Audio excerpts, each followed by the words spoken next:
Hey, Filmatic, what's up? Nabil Sharif coming back at you with another episode here. We're doing another Summer of Stiller intermission to talk about one of the, in my opinion, and I think in my guest's opinion as well, I'm sure something like that, one of the greatest pieces of media made in recent history. And that is, of course, Breaking Bad, the TV show. And we're also going to be talking about, respectively, El Camino, the sequel movie. So, today I'm joined by, of course, series regular, podcast regular Connor Park, and by his dad, Mr. Park. How's it going, sir? Doing great. Glad to be here. It's awesome to have you on. Thank you Like I very was much. saying before we started, I think you're gonna have some real pull to this podcast. I think a lot of because I don't know I'll if bring the Connor's old mentioned. older crowd. Yes, we need that There you 30 go. to 50 demographic in here. But I don't know if Connor's told you, but you've actually come up on the podcast before. Uh, when Connor mentioned that you worked, I believe it was Dolphin Tail. Yes.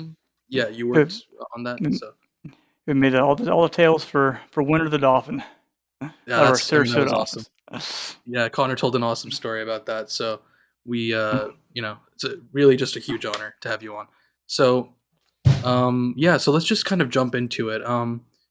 Like I was saying, there's a lot of ground to cover between the 5 seasons of Breaking Bad and the movie.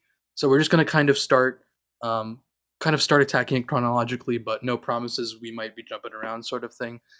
But so to give some context, of course, Breaking Bad came out in 2008, and it ran until 2013, and then it was 6 years later in 2019 when El Camino, a Breaking Bad movie, came out. And just to kind of lay the ground there. But if we just start and talk about, I guess, Breaking Bad season one, uh, I guess to kind of just start with the first episode, I think that for a lot of people, myself included, it is just an incredible pilot that really sold me and sells everybody, I guess, on the idea of the series. And it's just masterfully written, and so much happens in those 50 minutes. Of course, they have to cover that Walter White has cancer. Of course, it starts on medias res with the uh, sequence where Walter White is facing down with the RV crash, facing down the oncoming sirens, and of course, he records that message to his family. So, it does a great job with that intro of really laying down the groundwork, going, okay, what's going on here? Who is this guy? Why is he in trouble? Why is he saying goodbye to his family? And I think it did a really good job of introducing the premise and selling you on it. I don't know if any of you had thoughts on that. Oh yeah, something like definitely that episode, and honestly, specifically the whole first season, like really Mhm. ties you in with the intros. Because like in the later seasons, they'll give like like the introduction will have like something to do with something that happens later in the episode, but it won't be like a full thing. But in the first season, it was just showing you like seeds from later in the episode. And you're like, how in the world do they get there from the beginning of the episode? And like for a pilot, it starts crazy, and then it cuts back to like, oh, he's a high school teacher, and this is his like what 50th birthday. It was at the first Yes, episode. 50th Yep. birthday. Yeah, just like, oh, happy birthday, and he's there with everybody, and it's like badass brother-in-law Hank being like the cool guy, and kind of introducing all the characters. And yeah, no, It just like first sets you up to like Hank at first. like Walt, you mean? Like Walter at first. And then you Yeah. this guy, poor guy, has cancer, is a teacher, just going through all these things, just wants to provide for his family. So initially, the first couple episodes, you feel bad for him. And then things kind of change dramatically. Oh, very much so. That's a good point. They really, really.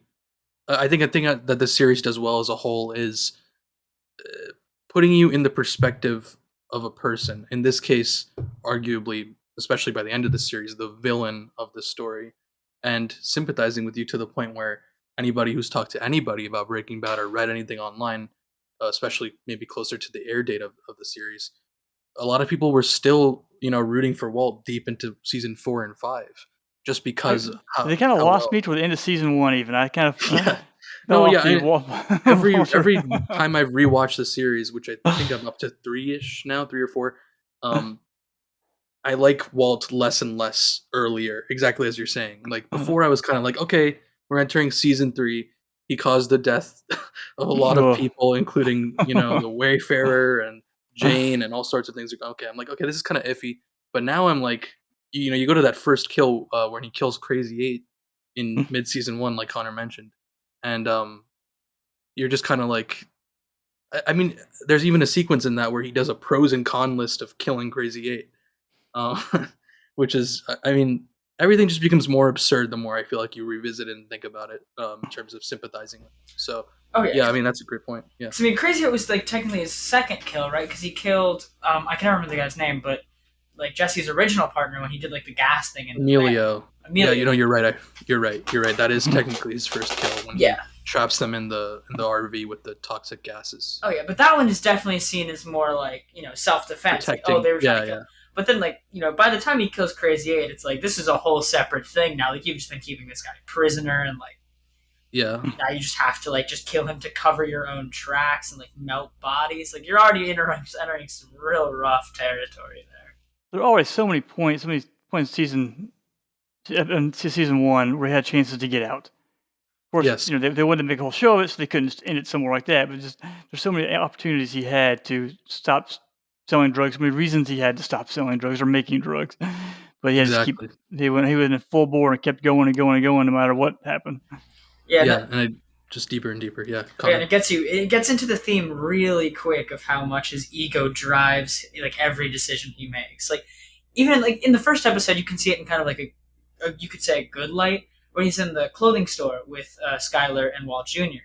and like those like other guys are like making fun of Walt Jr. He like goes out, comes in the front door, and like beats the crap out of him, like knocks out his leg. It's like like when you see the first one, you're like, oh yeah, he's doing that to protect his son. But like knowing more about the character, like it wasn't really about his son as it was more of an extension of like himself. Like oh, this is how they're viewing like my family. It's like this weighs on how they view me and how society views me. So I've got to like stand up for myself. Yeah. It definitely goes from being more defendable to less and less defendable. And of course, the series just does an incredible job of taking you along on that power trip with Walter. And like Mr. Park said, he keeps getting chances to come out, whether it be the middle of the season, the end of the season, or just at the end of a random episode, but he doesn't, especially I think the biggest one would be, again, I'm kind of jumping ahead here, but when I think of that, I think of season 4, after he successfully kills Gus Fring, this huge drug kingpin. You would think that's when you'd you throw the towel down. But as we see in season 5, it just gets crazier and crazier with the I think even in season 1, wasn't his friends that basically had won the corporation? Yep. Right. They say like basically we'll give you the money, we'll take care of you, and then nope. I can't accept it. Ego again. I can't accept anything. Yeah. And even when he makes up the lie to his family to explain the money, saying that, oh yeah, Gretchen and Elliot, they're paying for my treatment, when he's initially lying to them. And that episode, I think kind of an underrated episode and moment that I'll get to, when Gretchen shows up to Walter's house and talks to Skylar and is very confused about what's going on. And then at the end of that episode, he goes out with Gretchen to a diner or a restaurant to explain everything, quote unquote. And he she's just like, she's still like offering this rose branch to him, saying we'll still help you even after all this lying and stuff. And he says F you, and I feel like that is like a big moment that is kind of overlooked in terms of his really just nailing down and doubling down on that ego driven part. At that point in time, I stopped watching the show for a while. I just get so frustrated. Like, okay, he always has chances to get out, and he doesn't. But then, then Connor started watching it and got into season 2, and told me how good season 2 was. It got me back into it, and then I was hooked until the very end of. Season 5. Yeah, no, they're definitely I mean, once season 2 starts, and I mean, like Connor said and told you, just the speed is breakneck, and you just do not want to look away, and it definitely keeps you captivated whether you're rooting for Walt or not. But yeah, so I think another big thing, I guess, to try to cover any loose ends about season 1, You get introduced to, of course, the main players like we mentioned. Um, Jesse, of course, who we'll be talking about as a through line of the series, and with El Camino. Yeah, Jesse's the main character you pretty much like Right. throughout the show. He's the Yes. same person, same guy who's trying to make it through life. Right. He's the one Yeah. character you just Yeah, and it's kind of like how Walter's getting, like we've said, getting all these choices and opportunities to get out of the game. It seems like Jesse is constantly trying to get out of the game, but being kept in by Walter, or right. by circumstances that are a result of Walter. Which, So, granted, you don't see as much of like that story arc in the first season, because the first season, right. it starts out with him following Hank on the whatever ride along, and then seeing Jesse climb out and being like, "Hey, we need to start cooking." And Jesse was already cooking, so he's kind of going along with it for the first season. But yeah, it definitely develops a lot more as the seasons go. It goes from Jesse being his introduction and front door to the underworld of drugs, to him keeping Jesse on a leash, later on. And that's really interesting. And like Connor mentioned, initially I feel like on my rewatches I noticed more and more just how deep the manipulation of Jesse goes through Walter. Yep. And I remember kind of pointing that out, and Connor's like, "What? No, come on. He's Walter, look at him. He treats Jesse like a son, kind of." And I also was there the first time, and you wanted to be like that because they have such good chemistry. You kept wanting to like Walter, but then you just can't. You really want to. By the even if it's strung along, I don't know. By the end of season 4, it's that's the line. Yeah, I mean, even by the time he lets Jane die, Oh yeah, I mean, thinking back, the line is way earlier, but the hard line where it's okay, even if you made it this far, no, that is. No, yeah, it almost definitely seems like by design. That's what season 5 introduces at the beginning. Is okay, if you are still rooting for Walter, you probably should not. You really shouldn't be. Yeah, really. Yeah, it seems like the writers really wanted to drive that in. Okay, before we go off season 1, I gotta say my favorite intro of season 1. I'm probably gonna try to do this for every season because I like the intros are one of my favorite parts of the episodes. Yeah. But the intro to episode 6, Crazy Handful of Nothing, was awesome because at this point, end of season 5, he still has all his hair. He's still just barely getting into it with Jesse, and then the beginning of episode 6 is just him walking out of the building completely bald with a bag of cash and the building exploding behind him. You're like, how the hell do they get there? And then that episode is, I think, I don't know. I think I'd have to say episode 6 is my favorite of season 1. Just with the huge jump it makes. I think that's a really good one. Yeah, I think that was definitely a big turning point. And I'd say probably also my favorite episode. I mean, regardless of rooting for Walter or not, I mean, it's always badass and kind of crazy to watch him throw that fake meth down and cause the explosion. I think that scene is awesome. Yeah. Yeah. No. I don't know. Is there anything else in season 1 we should cover? Tuco is introduced in season 1. Tuco introduced in episode 6 because that is the dealing with Tuco where he throws down the fake meth. That's his first introduction to Tuco. Because Tuco beat up Jesse and sent him to the hospital. And was that also in episode 6? Where he beat up Jesse? Yes, it is. Because that's why Walter goes there, is he sees Jesse in the hospital. And yeah, so. But also in season 1, you get them going to Mexico, right? So, or is that season 2? That's season 2. Okay, sorry, my bad. Yeah, no, yeah, I think season 1 we've kind of covered. Season 2, I mean, it's half the length of all the other seasons. It's just... Right, because it was before they got picked up. So it was kind of, not a test run, but, the first, It doesn't have the crazy arc of some of the others. It's just kind of got, introduction of the character. It could, it was written to definitely, have more, but if they needed to, it could have closed itself off and been alright. Yeah, I agree. Right, so, he kidnaps them in the last episode of season 1.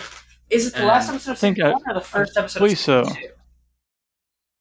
Well, I think it's Let me double check right here. So episode 7, season 1, episode 7 is a no rough stuff type deal. Is the name of the episode, and it ends. Oh no, sorry. It ends with Tuco killing uh one of his henchmen, who is his, I believe, his brother-in-law. Actually, they mention Yeah. kind of a one-off line later, but yeah. And then they're Walt and Jesse are just kind of like standing there, like, okay, what do we do? What And have then we, season, what have we gotten yeah, ourselves like into? what have we? Yeah, literally, what have we gotten ourselves into? And then season 2, episode 1 opens with them driving away from that drug deal, and it kicks off from there. And then it's the end of that episode where they get kidnapped by Tuco, Yes. which is like a crazy ending, of course. When Jesse shows up in the car outside his house. Oh, And, and you're like, Jesse, what are you doing at my house? And it, like, pans, and Tuco's in the back seat with the gun. Yep, Oh. exactly. It's just crazy. I think we meet. It was in beginning of season 2 when we meet Hector Right. Salamanca. Yep, that episode where they go to Mexico and we meet Hector. And of course, I mean, at that point, you don't know what kind of. Who would think that Hector would come back in the way he did later on in the series? That was good the way they brought him back. Yeah, They brought him it back was a really number good. of times, too. Yeah, Right, there are. kind of showing why they didn't like him or what. Yeah, what Gus Fring's kind of. Why he's Gus Fring's obsession, sort of. But yeah, so season 2, of course, starts with that. They get kidnapped, they escape. Hank kills Tuco. Walter has his quote unquote fugue state, of course. um, Shows then, up of course, I waiting at think, a gas station. yeah. I'm gonna have to go ahead and just out the gate say my favorite episode of season 2 probably would have to be Better Call Saul. I mean, You introduced that character. it's That was Oh, yeah. I that mean, was good. and it's Not only so is it funny, too. The introduction to that exactly. episode, to go back to the previous bit on the first season, best intro of season 2, that episode. Yeah. 'Cause it's No, combo. I think that's one of the.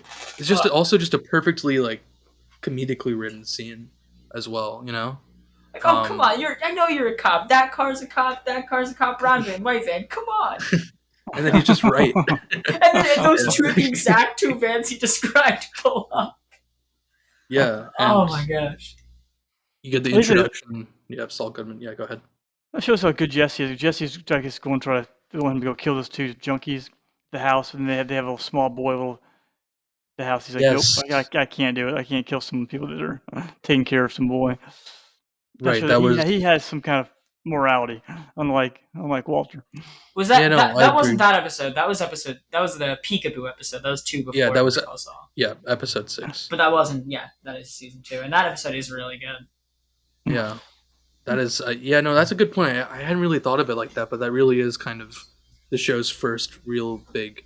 Hey, look, this guy. Jesse Pinkman. He's maybe not the best guy. Like he's still a drug Right, dealer. exactly. but So he has some issues, but he's in over his head clearly in the world of Walter White's and Gus Frings.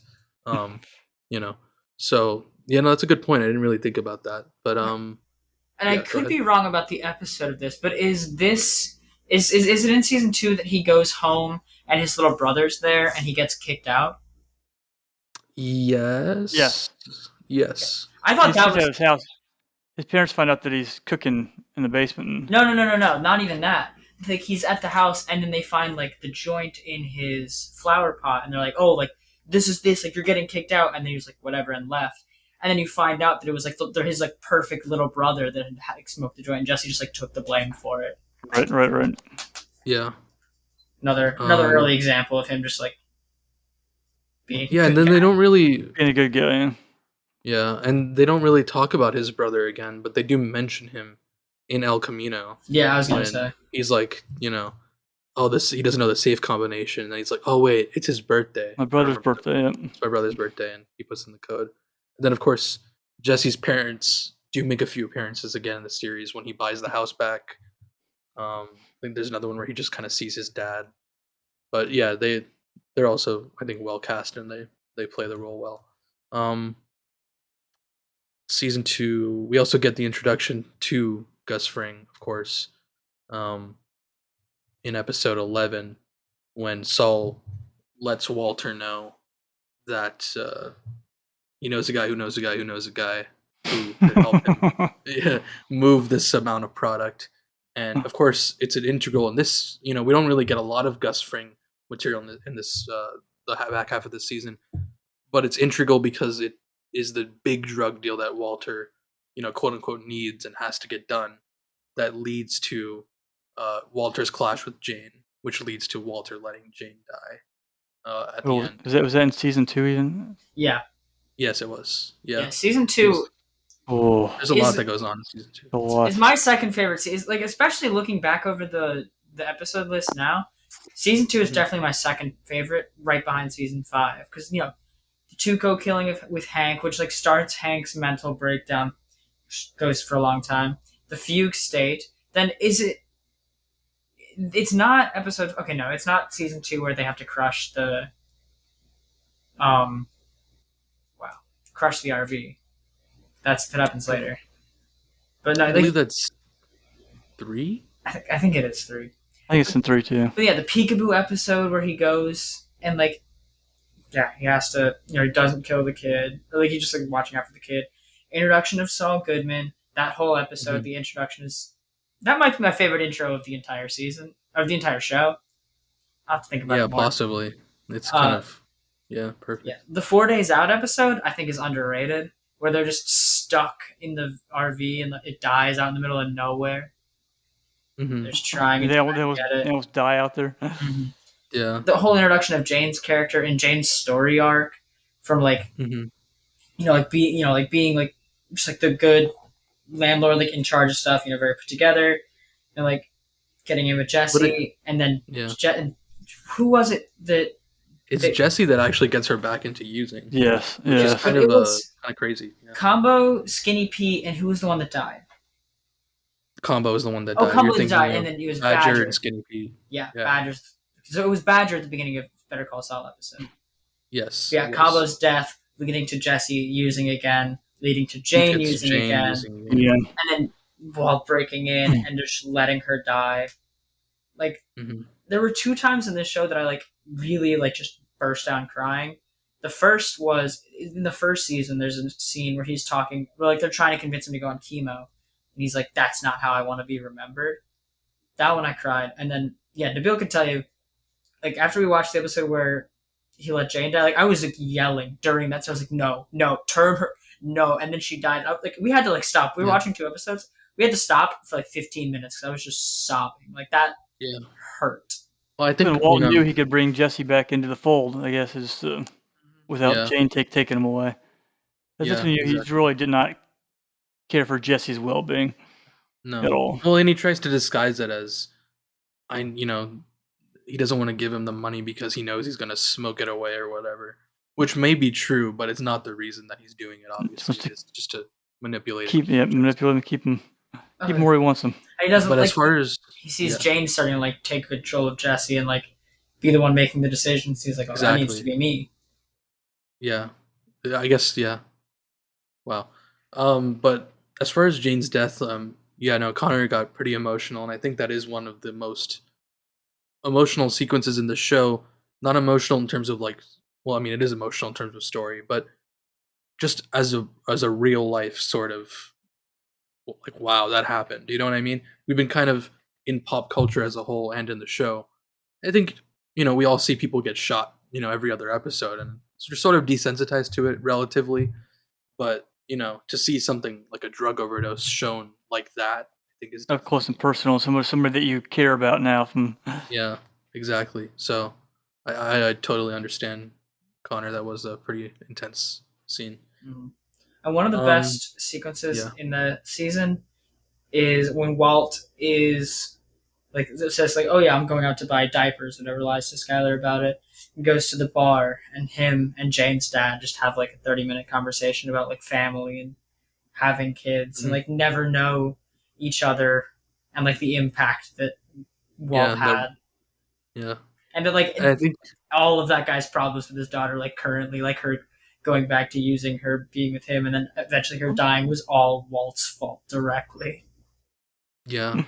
And it's one of those things that's like, obviously, like it's super unlikely that they would ever meet, but it's twofold. I think one, it works in the universe, just because so many like this universe I feel like is all about crazy luck or crazy things happening as a product of the universe of things clashing that wouldn't normally clash, and just seeing how they play out. It's so well written in that way. And also it just kind of feels like sort of like a almost like a stage play sort of luck sort of thing, that they would meet, kind of like a theater sort of moment where Yeah.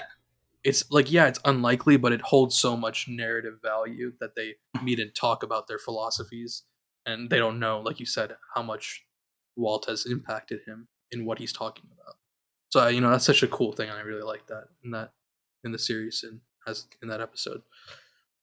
But yeah, You keep going, so the whole episode kind of leads up to that. You get these from the snippets of the plane crash at the beginning. You're like, what? right, Yeah, I You did. yeah, know no, there's no, you know there's another season. Everyone can't be dead. Just like, what is going yeah, on? Yeah, I almost completely forgot about that. The whole like the black and white sequences at the beginning of like half yeah, The the episode. pool, the teddy bear in the pool, and the bodies on yeah. their front driveway. You're like, what Well, is going and on? Connor said the same thing when we started watching it. He's like, I know that they're not gonna die because there's 3 more seasons, but Right. I was like, Connor, there's no way you'll ever guess what happens. No, there's no You way to could ever not guess that. guess. There's No no one could way. ever guess. Oh, and Yeah. he was saying that like up to like the night we watched the last episode. Like we were watching them, she was like, "Yeah, you're still not gonna guess," and I was like, "You're right, I won't." And then, Body just came in from the air. but then it starts. You get to the end of the episode, and you see him like in the break room at work, and you're like, "Oh, okay." And then he walks into the room, and you see everyone with their headphones on. You're like, "Wait, Oh, yep, you need no, to put they're it air all traffic together. controllers." And you see him Yeah. start sweating, and he says, Oh, "Jane," no. and you're like, "Oh no, I know exactly what's gonna happen." It's not And going to this- go well.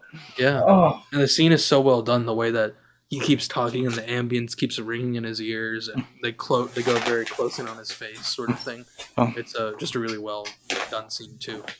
Oh, yeah. And really, you feel that anxiety. man. So If season 5 had been slightly weaker, season 2 would have stayed as my number 1 season because it's. I can definitely make an argument for season 2 being second best season. I Season can't 4 argue was- for it being over 5 though. Season 4 was really good. Season 4 is my Yeah, I number know. 3. season 4 was like perfect, I think, for kind of introducing like you feel the anxiety that Walter is feeling every episode, knowing that someone could come and shoot him in the back of the head at any second. Obviously that won't happen, but you feel like the pressure of the invisibility of Gus Fring and his forces closing in on Walter, and that's my favorite part of season 4, I'd say. But yeah, Season 3, I think it follows next. There's Yeah. those 2 guys that leads their whole story from going from Mexico, getting across the border. Their whole goal is just to kill Walter. yeah. Yeah. Yeah, I I think that's a believe they're good lead in referred to as the twins. Yeah, they call them the twins, I think. Mhm. Yep. The show is, but seeing that every episode them get closer and closer to Walter is crazy. And of course, as we saw, he's in the shower and they're just sitting on the bed. This moment that's been built up, for Whoa, 7 episodes or whatever. How's he going to get away from this? And again, another example of the universe and forces that are totally outside of Walter's control, just sparing him and saving him. When they get called off and put onto Hank instead. Poor Hank. Yeah, poor Hank. And yeah, so yeah, season 3, a lot happens again. Season 3 is really strong, and it's got a lot of good intros too. Like the first, It does. first episode's got everyone in the city just like crawling on their hands and knees. You're like, what the Yeah. hell?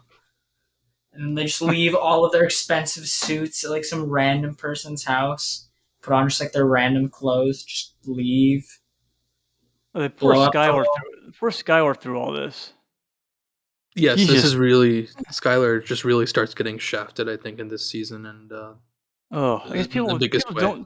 people don't like Skylar. Yeah, I guess we Because should talk we're- about that. Oh Yeah. wait, We okay. talked about this last night about people hate Skylar, but I mean, I feel more sorry for Skylar than Yeah, no, hating her. I Okay. mean, Connor, go ahead. I just before meant like we- just one quick side thing because I think this was in season 2 and I forgot about it because I didn't remember which episode it was. But the introduction is like one off, like not another one like it, but where it's the mariachi band singing the like original Oh. song about yeah, Heisenberg. I think it's Negro y Azul is the That's- part in my yeah, episode 8 then. Yeah, that or the episode before. It's episode 7, I think. The one before. Kind of song. Mhm. Yeah, That intro is one of the best. Honorable mention, best one for season 2. Yeah, Sorry, no, that's just remember another that. example I feel like of a few moments like that in the show where it's just like totally like quirky, very like dynamically written, almost again theater like writing where it's like very unrealistic, but it's just either holds narrative value or it's just really adds style and flair to the series. So what is the hate for Skylar? Where does Okay, yeah. So I mean, I mean, it's such a obviously, complex sort of thing in terms of like it says so much about the the mindset of the general public that if you and this is there's still evidence of this online. You can go on the Breaking Bad Reddit or even look up old reviews from 2009. Like people, because of how well the series puts you in the perspective of Walter, A, and I think B also, I think it goes without saying, and you have to mention this, where it's just straight up misogyny, where people are like hate Skylar, call her names and stuff because she's like, quote unquote, uh, limiting Walter or doesn't understand what he's going through. There's so many different excuses they use, but it's just kind of mind blowing how you could, you know, I don't know. You guys have any thoughts? I just, well, this poor woman, she's like, what's her family? Wants, yeah, she And loves like, her family. Even times, if Walter was a good guy, didn't lie to her, she would love him too. She wouldn't never been put in a yeah, position where she was reaching out to another person for support. and I think right.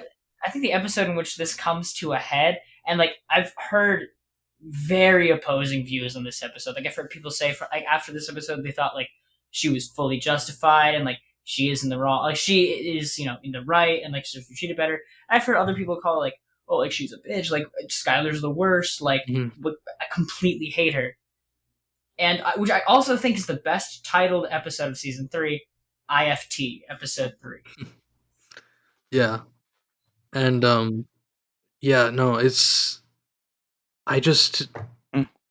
exactly what Mr. Park said, where it's like I think anyone who's in the position of, your husband is constantly lying to you. Your husband, I mean, she doesn't know this yet, but is a drug dealer. I mean, I don't think it's out of line for her to, like you said, seek support from someone else. Yeah, and I mean like I mean, she's been Walter has literally murdered people. You know what I mean? Like, yeah, like and she's been trying to salvage the relationship. Like it's not like she's just like, oh, whatever, like this isn't going great. But like she's been trying and trying and yeah, trying, and is getting lied to over and over and over again. Like she's just like she doesn't know what else to do at this point. It's like she feels like she's done with the relationship. It's pretty much is done. Like if you lie yeah, to it someone basically that is. much, like you can't expect that relationship to be fine. Yeah, no, that's a good point. Um, Did yeah, she no, I find out just about Walt dealing drugs before she has the affair, No, she doesn't find or out after? about specifically what it is until I think season 4, I yeah, think. season 4. Beginning of season 4, um, Okay. which we'll get to. I just want to mention before we finish season 3, I think we have to talk about The Fly. The Fly Oh, was one of the most divisive episodes in Breaking just Bad history. Um, I think the main reason why, if we're looking at it objectively, is because back when this was airing and it's airing week to week, you know, I think some people just found it frustrating how much slower paced it was. Having gone breakneck nonstop since season Mhm. 2 to come to this episode where it's basically a stage play again. Um, I found myself fast forwarding a little bit through that one mhm. Yeah, no, I because it mean, was just a little slower than normal. exactly. It's not what people were used to, which I understand. But I think personally, especially having rewatched it many times now, I think it's becoming one of my favorite episodes of the series, just because of how much value it holds in analyzing and showing where where Jesse and Walter's characters are at this point in the series. And of course, you have so many brilliant little monologues, but the best and biggest one being Walter's perfect moment monologue, where he describes, Mm. you know, when he's kind of drugged out a little bit and talks about uh, the perfect moment to die in his eyes, which is holds so much emotion in it. So, I think you and of could. course, also there's so much good comedy in this episode too, which is great. It's with got like a Walter. very like Three Stooges type of energy Yes, in that's the my favorite comedy, type Dude, of which I think comedy. is so funny. Yeah, We yeah, like no, I just love. jumps, when you they're like flying around. falls off the railing, smashes his head, does like a backspin, lands on his back on the ground. Yeah. He's like, oh, And I think it's just so telling that it can have some of the most comedic moments in the whole series, and also in my book, one of the most emotional moments in the series with that monologue. So I think that's why I like it so much, and also it's just brilliantly directed by Ryan Johnson, who directed what is known as the most by many as the greatest episode of the series, Ozymandias, in season 5, and for those who don't know, also directed Star Wars: The Last Jedi, which is Wow. also another very divisive film, but I Wow. like it a lot. Yeah, so I mean, yeah, I like The Fly. I think it's one of my favorites. The Fly's really good. To go back a bit, I think, and like this is something that leads into the greater arc leading to season 5 of like protagonist versus antagonist, Hank versus Walt, which in Mhm. episode 6, Sunset, where at this point Hank's been like kind of like following, like searching down Jesse. At this point, I don't think he hadn't beat up Jesse yet. At this point, right? No, it's the episode after, because this is so at the end of this episode is when You're he right. gets Yes. called off to like Marie's in the hospital, and then Yes. he gets so enraged that in the next episode, the first thing he does is go. Yeah. This is- So this is like one of the first big interactions between Heisenberg and Hank, because like Walt didn't think about it much, or sorry, Hank didn't think about it much at this point, but like got the call like, oh, Marie's in the hospital, but like looking back, he was like, that was Walt. Walt had my number, but like in the moment, it's like, oh, like Jesse, whatever, yada yada yada, almost catches them and doesn't. Like big episode, and then I think Poor Gail's in season 3, right? no, oh yeah, no, you're right. Yes. Yeah, yeah. You bring him in. All he wants to do is just do a great job and please everybody. And the wrong place, the wrong time. Wrong. Yeah, he seems like a good guy who, I guess maybe I mean, we don't know a lot, but I guess got a little greedy and got into the drug game, but he really doesn't seem like he belongs there. And he doesn't survive very long there, obviously. But Either. he's been primed into the drug game, I guess, for a while from Gus. Right, Gus yeah, sent him to school. I guess Gus had this elite group that he sent to school and had them trained, and he's been Right. priming him For years. years Yeah, and years and years. right. That is a good point. And And then, I think, yeah. Sorry, I was just gonna say, I'm not gonna spoil it because I know you guys haven't seen it yet. But for Better Call Saul, you really get this impression of how much this town and of Albuquerque and World of Breaking Bad, how much of it painstakingly has been set up and been turmoiled in by these side characters in Better Call Saul, which is a prequel, only for Breaking Bad to come along and Walter White blows it all up in a few months. It's kind of like crazy and like, I mean, tragic and comedic, and there's just so many aspects of it. And I'm very excited for you to see Better Call Saul, Connor. oh yeah, we're watching that this fall. Yeah.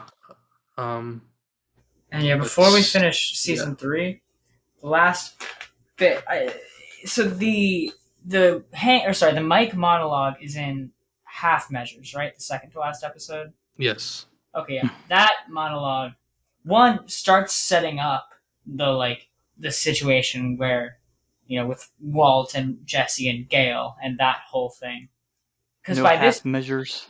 yeah, because by Yes. this point, Jesse had already had the problems with the kid because he's gotten into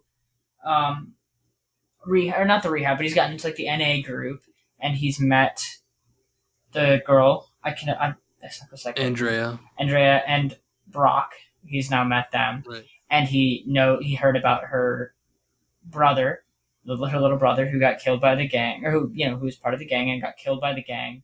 So then that whole thing goes with Walt killing them. Now they're on kind of thin ice with Gus, and Mike's whole monologue there about like, oh yeah, this guy was like abusing his girlfriend, wife, whatever, and I told him I would kill him, and then I didn't, and he killed his wife, and I think I'm not taking a half measure ever again. You're like, ooh, someone's gonna die. Yeah, and then in the next episode, Walter takes his full measure by making Jesse kill Gale. You know. Oh yeah, Ugh. and like the loop round where he says no half measures to Mike.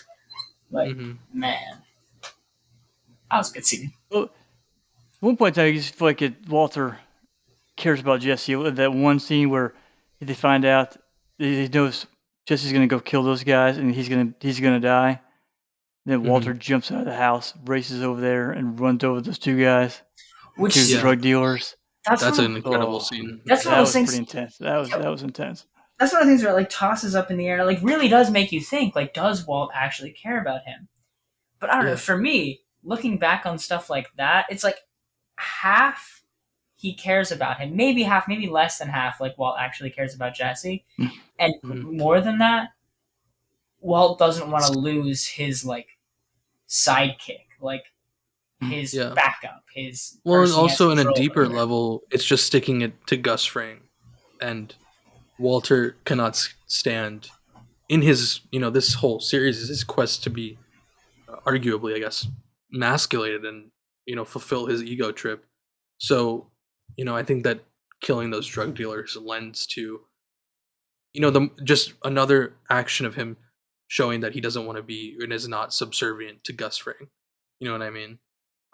As far as like protecting Jesse, I think there isn't. I mean, it's definitely more complex than just Walter's manipulating him or Walter cares about him. It's very, Right, very somewhere in complex. between, right? All Yeah, well, I mean, it's crazy because you take one hand, like, okay, yeah, he killed those drug dealers for Jesse.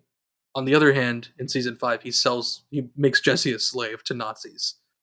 So it's like, it just has him that wants him to kill him. Yeah. yeah, I don't know, it's very interesting, like Connor said, it's just so complex. Season 5, I So guess. I mean, he's reluctant for a while. Everyone else was telling him to kill Jesse. He's like, no, I can't do it. I can't do it. And yeah, I guess finally, once he was a rat, then all bets were off. right. Where on the other hand, in season 4, Jesse's being constantly told by Mike and Gus Fring that Walter has to go, but Jesse Right. says, if you kill Walter, you're gonna have to kill me too. Just Yeah. show the other side of that coin. How Jesse unflinchingly, up till season 5, defends Walter White, and is like is so. I think that's an interesting kind of dynamic. That's why when he fell hard. That's why when the rug was Yeah, pulled out from underneath him, and he learned about Walter, Rock. then Yeah, it was his yeah, Oh, his rock was done. His rock was pulled. Rug was pulled under. His rock he looked up to was taken away, and he was hmm done. yeah, I've got a lot. I've got a lot to say about that, but I'll wait till we're to season 5 before I start that discussion. yes. So for season 4, oh sorry, was there anything in season 3 that we needed to cover? Did I give my favorite intro for season 3? Ooh, maybe not. I did not. Was Okay. basically into season 3 is what really starts Jesse down his whole bad path.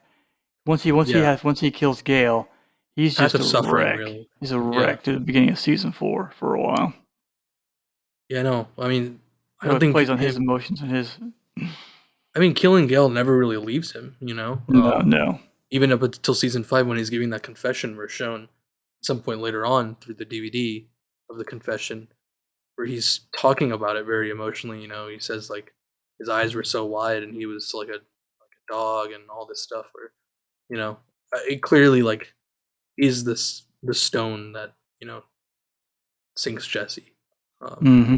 I and leads think to his demise. Yeah. I think to put in my vote for best opening of season 3 is the first episode where they're all just crawling on like their arms and knees to the building. I think that one's the best. Mhm. And also, before we move on to season 3, correct me if I'm wrong. 'Cause I'm pretty sure this is in season 3, but the whole thing where the twins actually get put on Hank and Hank ends up in the hospital. That's all in season 3, right? Yes, Yep. it is. Yep. Yeah, which that's its own Um, whole crazy thing. right. That scene where they're after Hank in the supermarket parking lot Oh, is poor Hank. He can't win. yeah. Uh, you know, and he gets that call from Gus Fring. 1 minute. And in Yeah. that 1 minute, so much happens, and yeah, it's just crazy. They do a really good job. One of my favorite parts of that scene is when he's coming at the last twin is coming for him with the axe dragging on the ground, and they show Hank trying to load the gun, and I don't know, the way that it's edited, if you watch it, is very very well done. Kind of like flashing in between him putting it in and dropping it and putting it in and dropping it, and it's all very bloody and stuff. So it's just the tension in that scene is so well done. Oh yeah, that's probably one of the most like on the edge of your seat scenes for me. Yeah. As far as intros though, Connor, episode 2, we do get the Walter getting pepper sprayed intro. That one is good. I think that's fun. It's kind of funny. It is definitely funny. Doesn't I'll make that one an honorable mention. That was definitely good. But not my favorite. Horse with no name. He's singing Horse with no name and gets pulled over. Mhm. It's good. But yeah, I think that's pretty much it as far as. Because yeah, then this is like just like put it in for general plot discussion. This is also where Skylar finds out about him being a meth dealer and where he got the money, and then starts the story of it being a gambling thing. Gambling issue, but they don't bring it to the family. Bills. They don't bring it to the family in season 3. No, but they do pay for Hank's bills with the drug money. And they told Marie that it was gambling. Yeah. Yeah. Nobody else. Yeah. I think that's. Yeah, that's the main stuff for now. If we think of anything, we'll come back to it. Yeah. Of course, season 4, episode 1, box cutter. I mean, come on, that's got to be the best intro, right? Is that the intro? Is it the intro? Or is it not the intro? I don't think it's the intro. I think that's just in the episode. Oh no, sorry. The teaser or the intro is the flashback of Gail. Yeah, Gail talking Gustavo into hiring Walter. And of course, you see him opening a box with the box cutter and putting it in the drawer, which after the teaser we'll see Gus use, not on a box. Yeah, but on. So yeah, Gail ends up basically killing himself. So yeah, I think that's the. I like how right out the gate of season 4 with that episode with that. Not the intro, but after the intro, seeing Gus use the box cutter instantly is like, okay, Gus is not to be messed with. He's not this very, temper controlled. He's temper controlled, but he's not just the chicken store owner who is a drug dealer. He is a drug kingpin.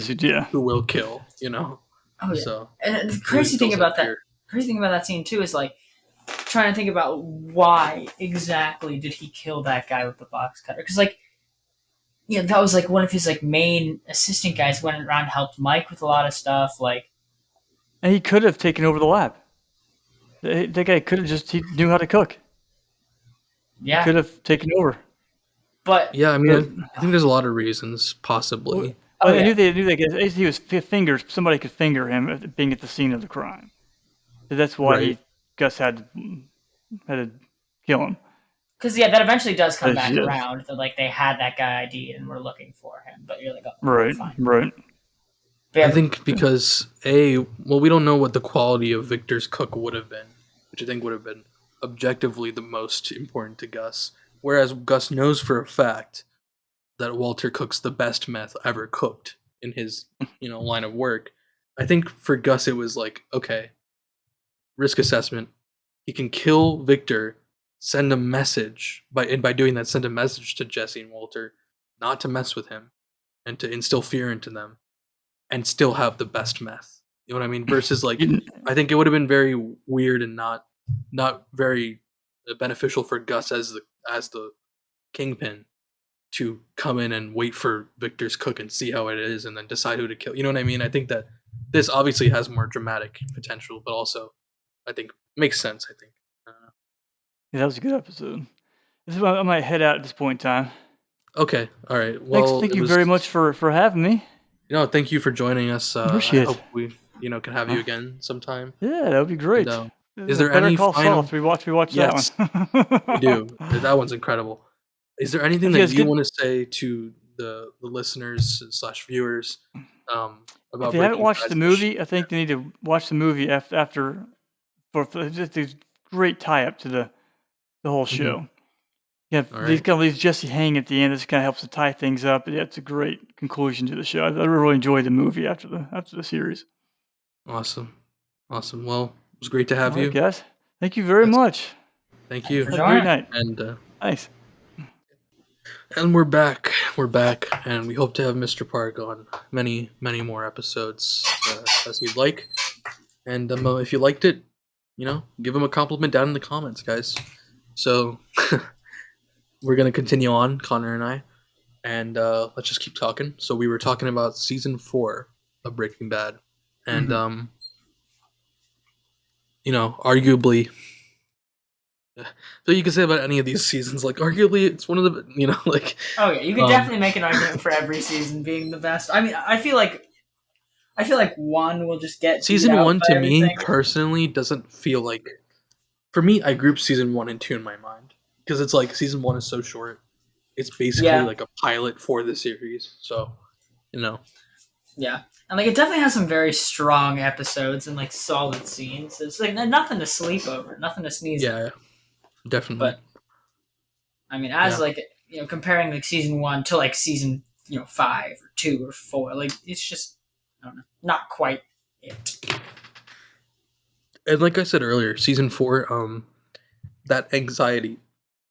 Every single episode, you're getting more and more of Walter getting paranoid, getting scared for his life. Oh yeah, To the point where I think towards the end, it's almost becomes comical, like how like upset he constantly is in some scenes, in contrast to Jesse, who, as the season goes on, gets cooler and cooler as a cucumber, sort of thing, where he, which like isn't. you could see it as becoming cooler, more chill. And like up until the point where Mike starts taking him out, like it really just seems like he's like dissociating and like Oh going yeah, so deep not counting into that, but yeah, depression. that's a good point. Yeah, and yeah, that was definitely possibly his, one of his lower points, but I think that it's cool to see Jesse become like a legit part of the operation versus constantly. I mean, he's still a lackey, but you know, still like kind of holding his own and becoming more confident. And I think that Gus's approach to doing that rather than just killing Jesse, worked pretty well. Even if it was sort of because Walter would lose his mind if that happened, but you Oh know, yeah, and like just the amount of like Jesse's being manipulated by Gus and Mike into like feeling important and individualist, and so he will sign off to them killing Walt. But yeah, he's also being manipulated by Walt, saying, "Oh, they're manipulating you into coming against me, so that yeah, means you've got to just come completely for me." And it's like Jesse just cannot catch a break. Through this whole thing, like I don't know, it just really makes sense. Like, he just has all the party, like just the nonstop party at his house, just throwing money at people because he has so much and he's just dealing with so much, and no one around him that he's dealing with really sees him as a person. So he's just like, he just is so lost and gone.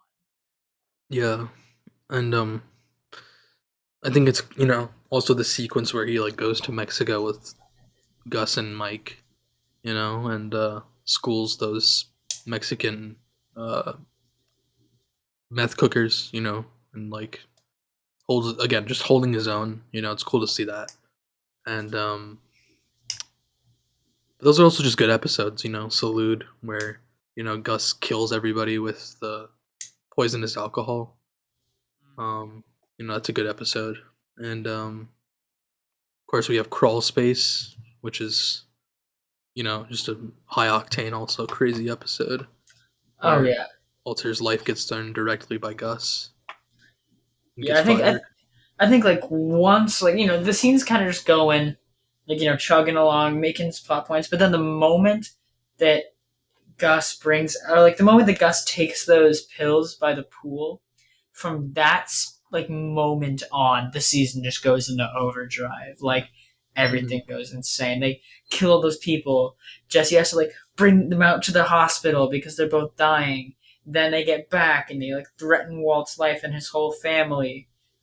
And then he goes into the crawl space to try and find us. And plus this whole like, the whole Ted not paying off the IRS backstory going on. It's like not even the main thing, but it's like still a real like big point of stress because you're like, man, like if Ted doesn't pay this off, like, this could be a really big issue. Mm-hmm. Yeah, it's that, like everything is going to shit for everybody. Oh yeah, and like that leading to them not having the money to like relocate entirely, and he like stays in the crawl space. This might be a hot take. It might even be a hot take for me. Like might disagree with myself. Mm-hmm. But hot take number 1 scene, end of episode 11. Walter under the house, not enough money, just Joker uncontrollably laughing. Just Joker laughing, and Skylar just standing above him in the laundry room, just bawling, like so scared and confused, like what is happening? Yeah. And then, end times after that, where he's, running around like a madman, trying to figure out how to kill Gus Fring. Also, manipulates Jesse into, by poisoning Brock, and into working with him to take down Gus. And but you don't realize that he you don't know poisoned Brock until the very end of the season, right? That's right. the last. Well, Walter manipulates the audience by his explanation, and you're kind of like, oh, okay, like there's no reason you would think that he would poison Brock at that point. You know what I mean? Yeah. So you're kind of along with Jesse on that one. Because because you don't think about it being Walt at all until Jesse pulls up to Walt and holds him at gunpoint, laying on the ground. Yeah. Yeah. Then of course there's right after that. Well, also in that scene, something I kind of had forgotten about was the scene where Walter puts the bomb on Gus's car. That was something I was going to bring up. And Gus walks away, and you're like, wow, this really is the end. He's just screwed. So yeah, you're like, and then you're like, man, like how in the world could Gus have known about the bomb? But then like once you find out that it was Walt, thinking back, and like Gus was like, Jess, you have to come into work. Like you have to come with us right now. Like just come cook. And he was like, no, like I know what you did to Brock. Like I know you poisoned Brock. Like I know you tried to do this for me. And like looking back, like, oh, in that moment, Gus knew that Walt had poisoned Brock to try to manipulate Jesse. Yeah. So that's why he backed off immediately. He was like, okay, stay as long as you need. And it can't be understated how smart Gus is, and that's something that's shown throughout the series and shown by effect. Again, and no spoilers, by effect in Better Call Saul. So, it's just crazy that Walter did to take him down in the end. And, Face Off. Now, like I told you when you watched it, now you know why it's called Face Off, right? Yeah. I want to hear your thoughts on that because, I feel like I could, I've seen it like 4 times and I could talk about it. On the episode as a whole or like the title or well, your first reaction to the episode, first of all, I would say. Okay. So, I gotta say, I always love a scene where they bring Hector Salamanca back in. Something we didn't mention earlier, because I didn't remember what episode it was on, but my personal favorite Hector Salamanca scene, I think it's in the middle of season 2, where Hank brings Hector in to be interrogated by the DEA, and you're like, oh no. Like, he knows Walter, yeah. He knows Walter, he knows Jesse, he's gonna rat, and like he's got the bell. And they're like, oh no, and he just shoots. Yeah, no, I did not see that coming at all. I was like, it's over. Yeah. I was so stressed. And that's how you know he's like an old school gangster. No matter what, no matter how much you hate the other guy, you're not a rat. You do not rat. Yeah. Which leads to the Face Off episode because that's how they get Gus to come in. Is they fake that Hector is going to the DEA, that he's going to talk to the DEA, and then Gus says, "What kind of man talks to the DEA?" That's what he says to him. Yeah, like it makes him angry. He gets him like in his head. He's like, "Why? Like, why would you do this? I didn't like. This is not something I expected from you." Like, and because of Gus's hatred, personal hatred, because Hector killed his partner, all those years ago. because of his personal hatred, he's not thinking. I feel like Gus, on a normal level, would be he's smart enough where he'd be like, well, he hasn't talked to the DEA for 30 years. He's not going to now. But because he's so blinded by his hatred for Hector, his only thought is to punish him. You know what I mean? Yeah. And She's like, gets blinded by that. And man, that last shot, like, the explosion goes off and you're like, oh my gosh, like that was crazy. He got him. And then Gus walks out of the room and straightens his tie. Yeah. You're like, what? No. How? There's no way he survived that. Like, I remember saying, like, that's BS. Like, there's no way he made it out. That's so lame. What? How did he? And then the shot turns, and the whole half of his face is just gone. You're like, that explains everything. That makes more sense. Yeah. But man, that shot was crazy. Well, even there's a whole behind the scenes thing I'd highly recommend. It's on YouTube, I think, specifically about the end of season 4. There's one about the whole series. There's one about everything. There's a lot of documentaries, but there's the one where they do that one. They show and talk about how much effort went into making that explosion. It's fully practical. When you see the debris, when you see the things flying, that's all practical. The practical effects on Gus's face. It's not CGI. I mean, it's enhanced by CGI a little bit, but it's mostly real, like makeup and prosthetics. Mm-hmm. So I think that's one thing about this show is the level of care and detail to everything, from the story, from the little bits in the story and things that are linking to each other, from the filmmaking, the directing by Ryan Johnson, by Vince Gilligan, by all these incredible directors, the writing, of course, like I said, and then finally, the effects, the practical of it, it's shot on film, the practical effects in scenes like that, the editing, I told you the story, I highly recommend anyone listen to the Insider podcast for both Breaking Bad and Better Call Saul. But I was telling Connor about how there's a scene. This is the season where he has the parties, right, in his house. Yeah, this is in season. Yeah, season. Yeah, so there's a scene where, and I'm not trying to steal the content off of that podcast, but they talk about it extensively for like an hour about the end of one of those episodes. He's sitting in his house, with the music blasting behind him on these large speakers, and everything in the house is like shaking with the bass. So you think, how do they do that? And they tell this really like insane production story about how they took these speakers and they had to be wired by it. And by the way, basically the whole series is filmed in Albuquerque. So they had to go to this local sound shop in Albuquerque and get the guy to create a special audio track that would produce bass, but they didn't actually play bass. Would have the effects would basically make it shake at such a high frequency, but not cause it to blare sound and blast Aaron Paul's eardrums, and so. And there's a whole story about how they couldn't do it because it was like almost Christmas and there were holidays and all the stores were closing down in Albuquerque, and so much level of care goes into little things like that, throughout the series. I think that's just something that's so rare, nowadays. Oh yeah, like this is definitely something I've never even like I've had the option. I've had like DVDs that have this, whatever, but I've never had the desire or even like thought about wanting to watch something with commentary. But like Breaking Bad, like I would go back and rewatch the entire show with like commentary over every episode from like the directors, writers, cinematographers, like whoever they have doing it, like just to hear all like I should get it on DVD. I'd love to get it on DVD. That'd be a sick. Yeah, I don't even have a DVD player. Like, I mean, here at my parents' house I do, but like I don't own one. But that'd be a sick DVD. Well, if you ever, guys, people out there, if you might think, oh, I don't have a DVD player, but you have like a PlayStation or Xbox. That's a DVD player. True. Don't forget.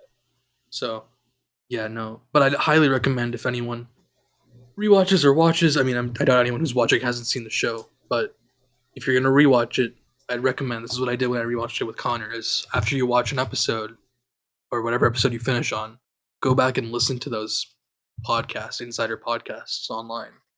It's just really, really informative and good stuff for if you're interested in that kind of thing. So, yeah. All right. So, I think we covered a lot of season 4. Everything. I feel lame that like I had my strong segment of the favorite intro going for the first seasons, but I just don't remember any of the introductions for season 4. Yeah, no, that's a good point. I'm pretty sure most of them are just like like they're just like little small one-off scenes. Well, yeah, one where he's like buying the gun, right? And this is episode 2. Episode 3 is when Walter sees the surveillance camera and gives it the middle finger. Episode 4 is maybe episode 4 with Mike and the gunman. When Mike is in the truck and his ear gets blasted off. Ooh. That might be the best one. We didn't talk about Mike yet. You're right. And I agree. I do agree. Episode 4, that's the best one. That's where they're doing the delivery of all the stuff in the truck, and they shoot up the van, Mike's in it, gets his ears shut off, and then kills all of them when he gets out of the van. Yeah. That is the best one. Mike in this season is he's a killer, obviously, but he is a killer that I think he is like what I think people want Walter to be, which is like you want to love Walter, you want to side with morals type thing. Yeah. With Mike, obviously, sure, like, okay, he murders people and that's bad, and that probably makes him a bad person if we're being, honest, but he's still like, you sympathize with him because it seems like he actually cares about providing for his granddaughter versus Walter's like fake, like, it's for my family, I did it for the family, where he's like, okay, it's bullshit. Whereas with Mike, I think you buy it a little bit more. Oh yeah, and to go back a bit too, to like Mike's first scene, I think it's at the end of season 2, where it's after Jane dies. Yeah, and Saul sends him in.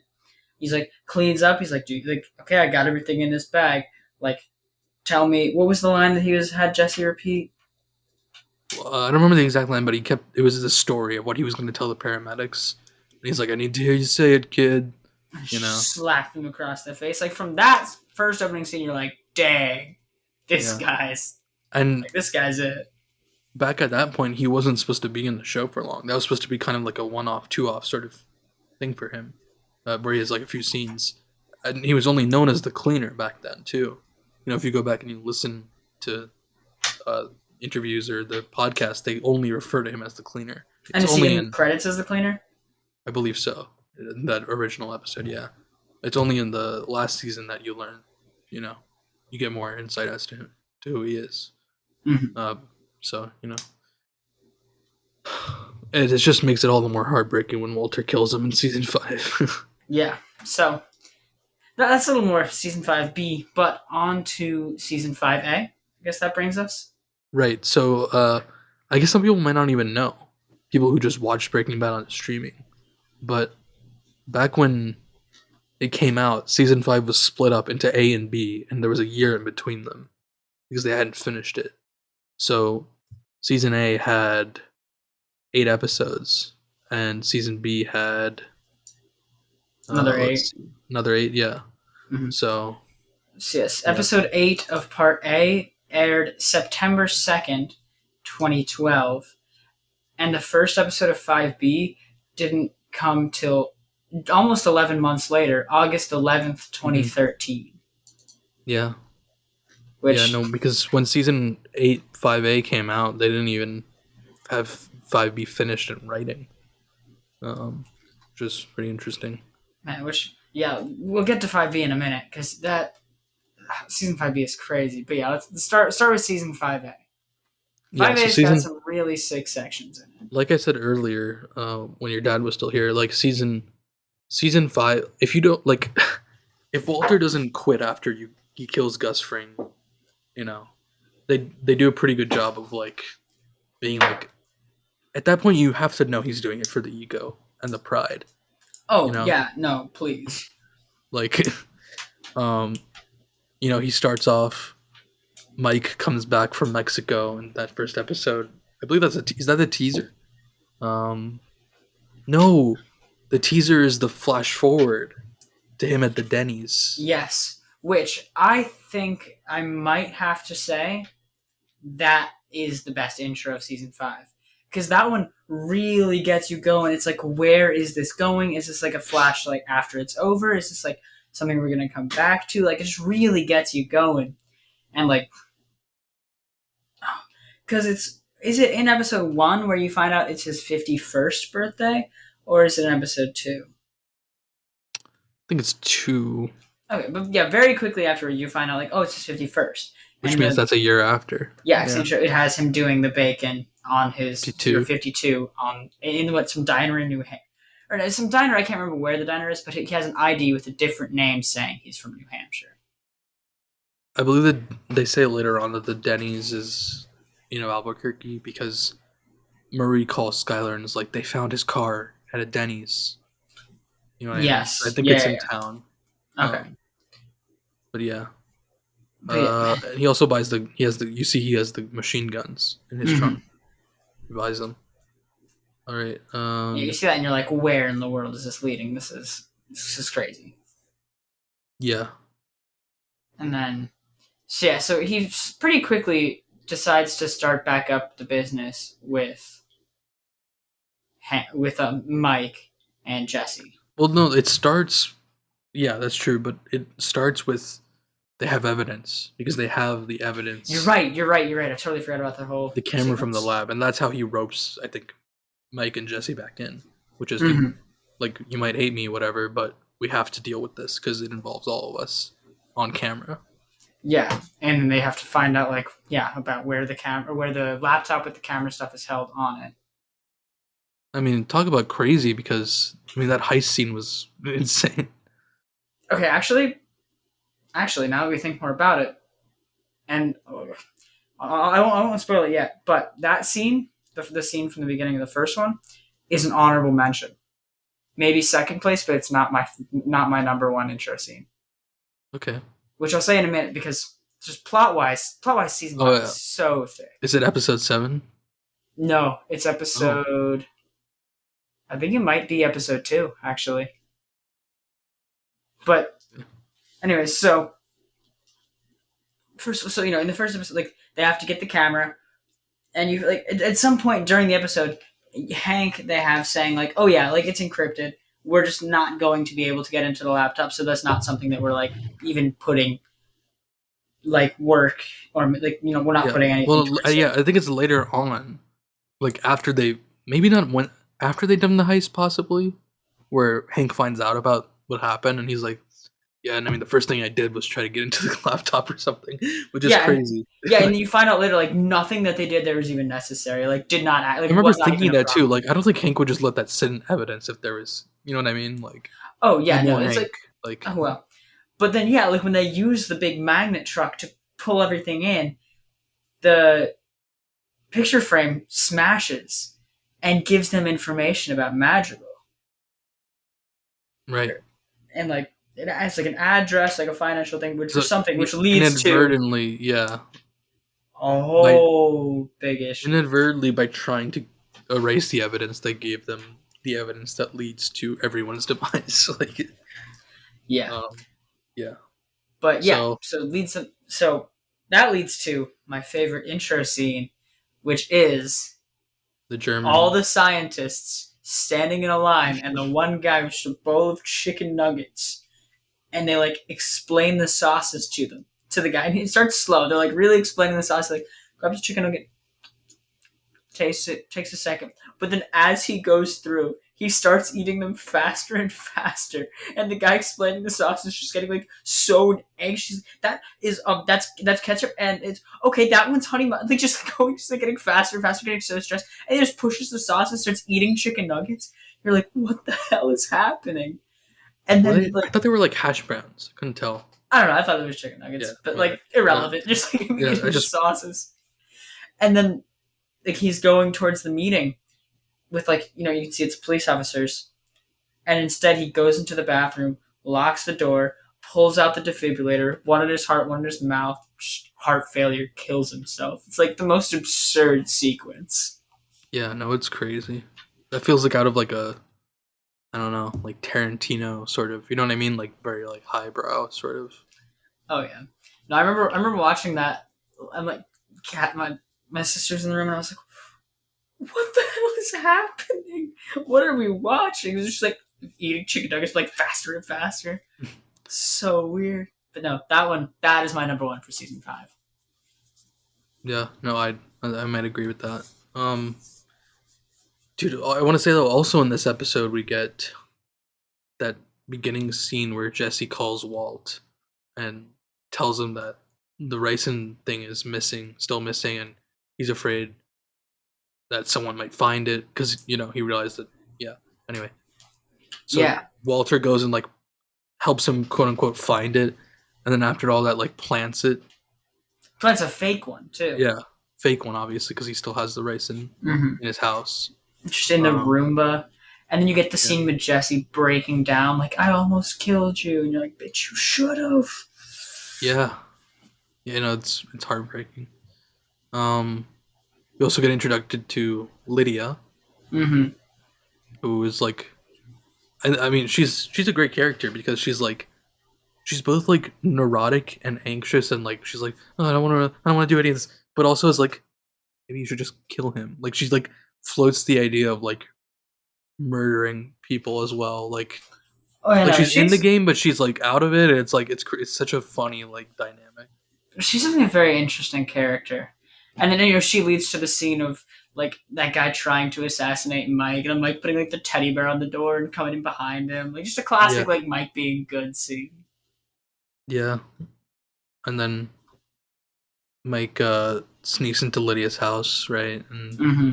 like is going to kill her, but doesn't because she can still get methylamine, which they need because he's back in the game because all of his money got seized by the feds because of the Mm-hmm. evidence they found at Madrigal.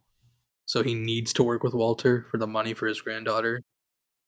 Um, And then season 8's got a lot of really really good episodes. Yeah, sorry, season 5 has a lot of really good episodes, but I think one of the best and one that's worth talking about because it's the earliest too is the train heist episode. yes, yeah, that's a great one. I It think gets it's Todd's big introduction, Todd. Yeah, Todd and is. Yeah. and plus, I mean, the train heist itself is just awesome. I think it's a Oh, really it cool is. scene. I'm a big heist fan. I love heist movies, heist scenes. Thought that was a good one. I also like that. I know one of my favorite episodes. Not only does it have the heist scene, but also has that beginning part where they like interrogate Lydia. True. It's like Yeah. a funny ass scene. It's that's a really really good episode. And then okay, yeah, just fun thing to mention. I want to say before we get past it. I think the whole like cooking setup of them working with the termite company and like going in Yeah, before they Vominos bug blast the Pest. house, like it's Yeah, just so cool. Led to some very sick visuals, like the setup of the lab and the houses. I was just like I don't know, I thought it was just a cool idea. I thought that was yeah, my favorite lab setup of the show. yeah. No, I cooking out of an RV is like that's already like wow, that's a pretty crazy good idea. But like this is like next level, definitely. Like Oh yeah, no, it's cool to just see like cooking the meth that is the most popular form of meth in like the West United States that is being desperately searched for by the federal, agencies. It's just being cooked in people's houses. Like oh that's yeah, no, insane. like just like seeing the evolution of the lab throughout the show, I think is so cool. Like Yeah. going from like the RV and then in Jesse's basement for a while, and then back to the RV and then the big lab at Gus's place under the warehouse, and then into just people's houses while they're bug blasting them. Like it's just I don't know, Hmm. very fun. I think it's cool. It's a cool part Yeah. of it. Right. And of course Todd works at the pest company and Mm-hmm. Todd, who starts out like you said when we were watching it, like, man, this guy's pretty chill. Like, but then I Yeah, think, like it's just like he's just an alright guy. First, he makes some dumb mistakes, like killing the kid. You're like, that's objectively bad, but he's like, oh, mhm. I'm sorry, guys. Like, I just was trying to help out. Like, he's like, man, Todd, you're just what a guy. You can't hate Todd. Yeah, we don't know about that last part, but I don't know. I like Todd does a lot of really messed up things, but there's just something about his character. I can't It's hate because he's a Todd. sociopath, Connor. You're falling for it. You're literally being manipulated by a I mean, sociopath. maybe I am. He's got Haven't we- a sweet haven't- low voice. Got a sweet voice. Haven't we met enough real life sociopaths? No. Listen, I don't have to interact with Todd at all. I know objectively he's a bad guy, but like, man, I don't know. It is the sociopathicness of him, like not feeling bad, not being like No. angry. He's just like, whatever. Yeah, literally, he's like dissolving a 8-year-old's corpse in a barrel, and he's like, "Man, I'm sorry, Mr. White." Like what? Like, Jesus Christ! I don't know. It's a good break from the people that are just like objectively awful and like angry and like. No, but it's worse than. I mean, Jesse killed Gale, and that affects him like forever, as it should, as a normal human being. This is true. Yeah. Like. Yeah, I don't know. I guess it just adds an interesting dynamic to the character arc of like, or not the character arc, but like the archetype of like what they're fitting into of like the drug deal. Like you got like like Mike, like the hardened like older guy. You got Jesse, like this good guy, like haunted by his decisions. You got Walt, and then Todd's just like, I don't know. It feels like comic relief to me. Yeah, no. I was telling you, it almost feels like a GTA like. If anyone's ever played or watched like the story of GTA 5, it feels like that kind of world in season 5 with Walt, Mike, and Jesse, and then also Todd as like a side character, where it's like messed up and dark, but also like very comedic with the way they all interact with each other. For the most part, obviously, things take a turn pretty quickly, but in the beginning, at least, like the first 2 episodes, I felt like that. Mm-hmm. Especially with that train heist. But yeah, so. Okay, so the last 2 episodes of 5A are really big plot ones. So before we get there, the one last thing I want to say is in the end of episode 6, where, like, Mike ties Walt up in the office and is like, okay, leave for the night, like, doesn't want to mess with the methylamine. And then in the morning they get there. Or no. When was it? I don't know when this exact part, but the part with the fly. Episode 6 buyout. That's when he ties Walter up. Yeah, but the scene with the fly specifically. No, that's after. You're talking when he's looking at the fly diagram? No. When he's in the office. Oh no! I'm sorry. I'm skipping. You're mixing way up. ahead for Yeah. I'm skipping way that's ahead. 5B. Yeah, never mind. Forget I said that. No, so it's episode 7 where they renegotiate with the same people, but now Walter's there, leading to possibly the most famous scene in the Breaking Bad series. Just going off of like, if you ever go on YouTube and type in like badass like movie scenes, there'll be like these compilations that also just include like TV scenes. You will very quickly find this scene in it, which is the intro for episode 7, which is Say My Name, where he's talking to the guy and say my name, Heisenberg, you're goddamn right. Possibly the most iconic quote in the series. That like you can really like he is the new Gus Fring, and like you can see it in that scene. Yeah. Like he has fully come into his own in that.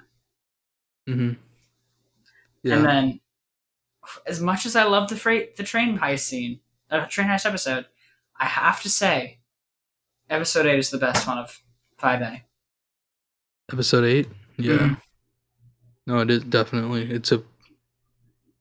It's the perfect ending, half ending, you know what I mean?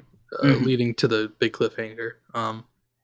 And this is also the one where he kills the 10 people in prison in the span of 2 minutes. Oh yeah, like that it's got that sequence which is amazing. One of the best sequences of the show. It's such a like crazy, like cutting from person to person to person to person, and that one like catching the last guy on fire. Then he goes to Hank's house and they're talking. And I don't even think arguably, I think this is a cold take. I would argue to death this one. If you disagree with me, we could talk about it much longer. But the number one transition of the show and into the best use of a song in a scene where he's like, sitting with Hank. He's talking about like, oh, like Hank's like, oh, I used to like work in the forest and mark trees from the cut. Like it sucked. Like sometimes I wish, sometimes I wish I was doing that. It's better than chasing down monsters. Mhm. And Walt's like, oh yeah, I used to like going camping. Leans down, comes back up, same background, but now he's in the hazmat suit, and then he goes into cooking with montage. He's cooking with Todd. Yeah, and the montage and some. That's when they play Crystal Blue Persuasion, right? Yes. Yeah, like come on, that is the that is- best transition in the show. It is the best transition and possibly the best montage in the show. Off the top of my head, unless I can think of something else. But I have to agree. I do think Better Call Saul is like Breaking Bad has like a few montages that are like, I think it just has a few montages. There's not many, but it has a few that are very like iconic and like big. But Better Call Saul is like it. I don't even know how to describe it. Also, I don't want to spoil it, but it's like the narrative and the format and the message of the show is like lives in those montages. Like the montages mean infinitely more in Better Call Saul.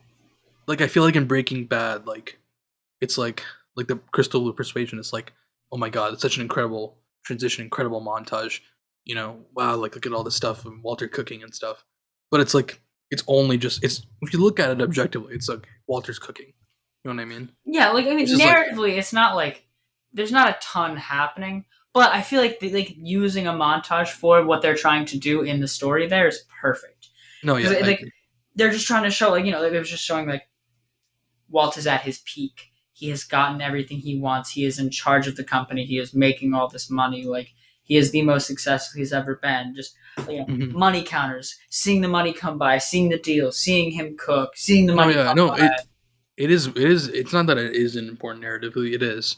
But it doesn't like I don't know. Like correct me. Like Better Call Saul is like everything that is, but plus more. You know what I mean? It doesn't diminish this.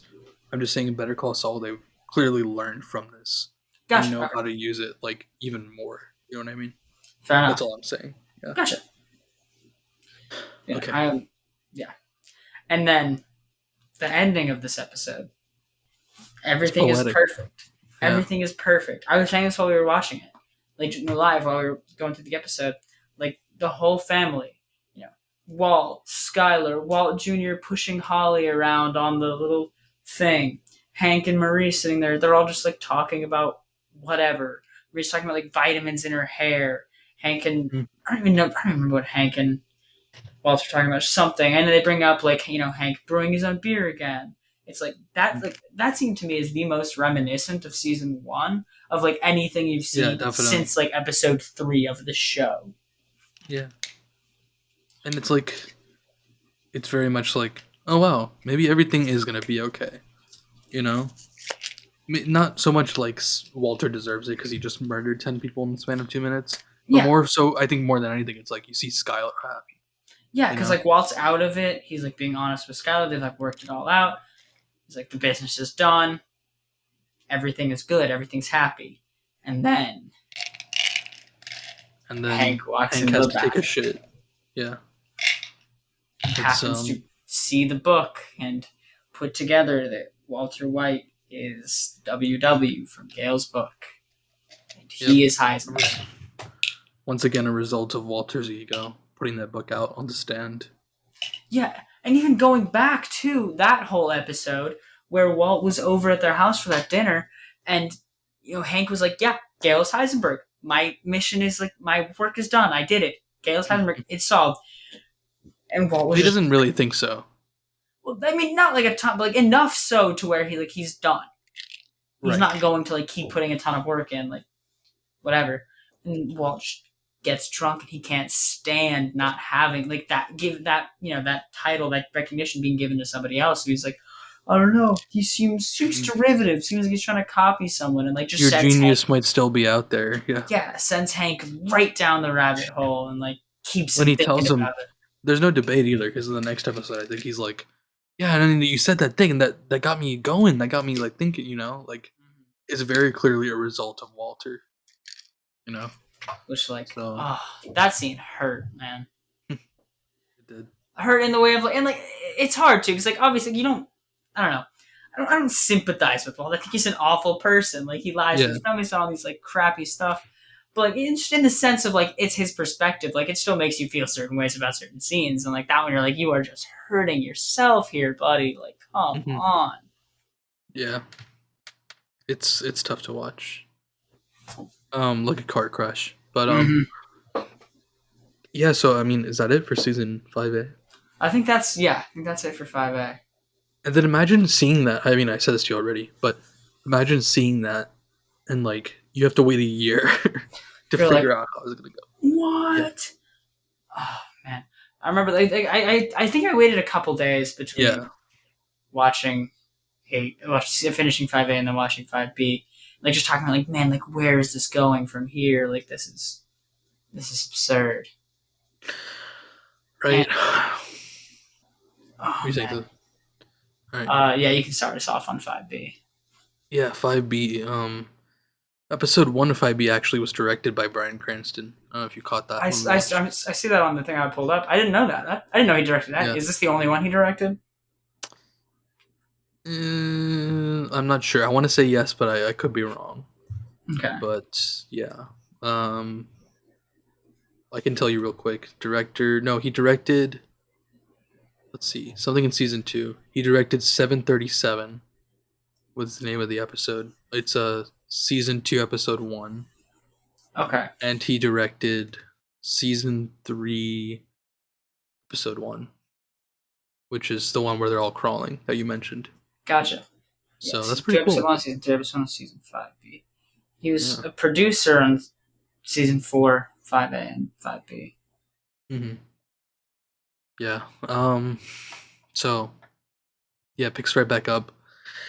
Hank leaves Walt's house with all the evidence together, and later on,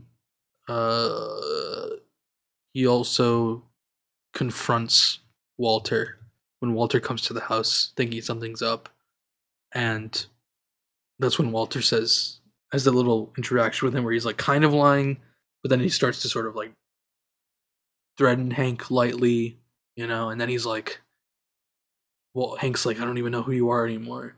And Walter's like, if that's true, in his classic like scared voice, he's like, that's Man. true. You really don't know who I am. And then he switches and he's like, and maybe you should tread lightly. Like, dude, shit is crazy. that scene was insane. You're like, oh yeah, no, he's like, there's no going back at all now. Yeah. God, just craziness. I mean, let's see what else. So, I'm pulling up the episode list right now. It is loading. I mean, it's all really like back to back to back, Jesse is, running around throwing his money out the window. He gets picked up, gets interrogated. And Walt buries all his money out in the middle of nowhere. Right. But then Hank gets to interrogate Jesse and, gets. Oh my god, also, we have to talk about in the episode Confessions, Walter's fake confession he's using to blackmail Hank. Yeah, man. And I've said this before, but like, I still remember the first time I saw that. I was like, out loud, I was like, holy shit, like, laughing a little bit because it's like so absurd that Walter would do that, and it's like absurd but genius and shitty and everything all at the same time because he has Hank. He's blackmailed Hank through that, which gets Hank to give up for a little bit, sort of, but then. Then we have Jesse enter the equation. And, yeah. And correct me if I'm wrong, but I'm pretty sure that this was an intro scene. And if so, I can't remember if it was on the very end of an episode or the intro of an episode, but the scene where Jesse is going through Walt's house with a can of gasoline and just spraying it everywhere. It's the end of episode 11. Before he gets picked up by Hank. Yeah, 11. Okay. Couldn't remember if it was the beginning of 11 or the end. Ooh, what I also like about 11 is that moment he has with Walt in the desert where he like, well, because before this, he's asked Walter if he killed Mike, right? Which we didn't talk about, but um, and Walter's like, no, Mike's fine. He's out there, you know. But in Yeah. confessions, he's like, he has this moment, little thing where he talks about it and against Walter, and it's like, you're gonna kill me like you killed Mike, and then Walter, rather than further arguing with him, just like tries to hug him as Jesse's crying, and it's so like, I don't know, it's just so layered, you know. Oh man. And yeah, we should go. So yeah, before we get too far past, we should definitely go back and talk about that because that's a pretty big scene with him and Mike. Because that's in episode 9, right? Blood Money. I believe so. I will check. Was that in 5A? Was it in 5A? Season 5, episode 7. Yep. It was. You're right, yeah, because it was right before he had all the guys killed. So yeah, we skip that for a bit. We might move that around. But yeah, no, him. Oh man, that whole scene between him and Mike, and just having to go out to the, or he like follows Mike out to where he was by the river. Like, just let me die in peace. Like that hurt. I mean, he kills him for nothing, and then he's like, Mike, I just realized I could have just got the names from Lydia. Like, it's like, bruh. For nothing. Like, oh, God. Yeah, that one hurts. The whole thing hurts. And, oh, man. And then, the end of episode 11, I think, is some of the best stuff. Like, I don't know, it obviously gets crazier throughout the season, but I just really like that scene where he's out, like, you know, he's on the street corner. He's waiting to get picked up. He, like, tries to find his joint bag and realizes it's not there, and then puts together everything in, like, that second. And then he knows that Walt poisoned Brock, and he knows that Huel lifted the cigarette off of him, and that's why he didn't have it. And, like, you just see the flip in his head go. Mm-hmm. God. And also that, like you said, the scene where he's pouring the gas, like at the end of the episode, the way it cuts off. And also I like the camera's like mounted onto the gas can. Like it's such a cool angle. You can see, the anger and stuff from his, face. But yeah, then he gets picked up by Hank in the next episode. They set up a thing where he's gonna meet Walter in public and get him to, admit shit. But then at the last second, Jesse pulls out, partially because he thinks that Walt is gonna kill him in public, but mostly because he figures out another way to get the real way to get Walter, which is with evidence, which is with the evidence that he'd be too greedy to destroy, which is his money, which we get to in the episode after when, they fake being at Walter's money, leading to Walter racing over there at the end of the episode and getting caught. Yeah, and oh man, like when I was watching that, like so I watched that episode with my dad, who was on early in the episode, and he was out there, and he saw the car with Hank and Jesse, and I always blank on Hank's partner's name. Steve Gomez, yeah. So the three of them come out, and Hank's like hiding, and he's calling them. Like he knows, like, oh yeah, Jesse's following me, and he's like, no, actually, don't come. Never mind. Mm-hmm. Like hangs up. We were both like, yeah, no, they're still coming. Like this is bad. They're still coming. Uh-oh. Yeah. And he got they arrest him. He got him in the car, and then the trucks pull up, and you're like, oh shit. Yeah. Which leads into what you said has been regarded as the best episode of the show. 5B, episode 14, Ozymandias. Yes. And do you know what the title's in reference to? It's in reference to like a poem of some sort, right? Yes. So it's in reference to a poem. Actually, for the trailer for 5B, you can watch this online, but they had the trailer was like a bunch of shots of like the desert, mostly the Albuquerque desert, and it's Bryan Cranston reading this poem, and it's done like it's insane how well he, the emotion he puts into it. But yeah. So basically, it's a poem. I mean, there's obviously different interpretations, but in the biggest part of it, I guess symbolically in the show is like, this guy Ozymandias, the King of Kings. Um, Let me just read this part. So it's, my name is Ozymandias, King of Kings. Look on my works, ye mighty, and despair. Nothing beside remains round the decay of that colossal wreck. Boundless and bare, the lone and level sands stretch far away. I think that's the part that's probably most like it, because you see Walter fall in that iconic shot that became a meme where he's falling onto the dirt when Hank dies. It's Mhm. exactly reminiscent of the way the Ozymandias statue is supposed to have fallen into the sand. Basically signifying that Walter's, arguably maybe just sees himself this way, but the King of Kings fallen to the ground as everything around him goes to despair, goes to shit. So I don't know. It's such a cool like concept for an episode title. I think that That fits is really so cool. well with like it's so cool taking this like ancient like Greek poem and like connecting it to a show about drugs. Hmm. It's kind of crazy. And man, that episode is hard to watch. Like that episode, I didn't cry after it, but I definitely just had to sit for a while because like that Mm. hurt. Watching Hank and Steve die, and then you think Jesse got away, and you're like, oh, thank God.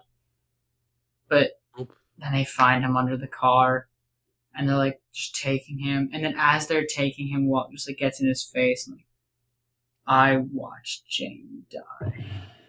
It's like, bro, that man, that made you want to just sob. That hurt. Yeah. Oh. He basically, as far as he's concerned, at the moment, kills Jesse. A Yeah, face worse than death. yeah, because he tells Yeah. them to kill him. They're like, Yeah. yeah, we're just gonna like get some information, then kill him. And he's like, yeah. Yeah. And kills him physically by selling him off, and emotionally by telling him that he watched Jane die, Mm-hmm. and all because Jesse ruined his empire. You know what I mean? Yeah. It's their relationship has got to that point.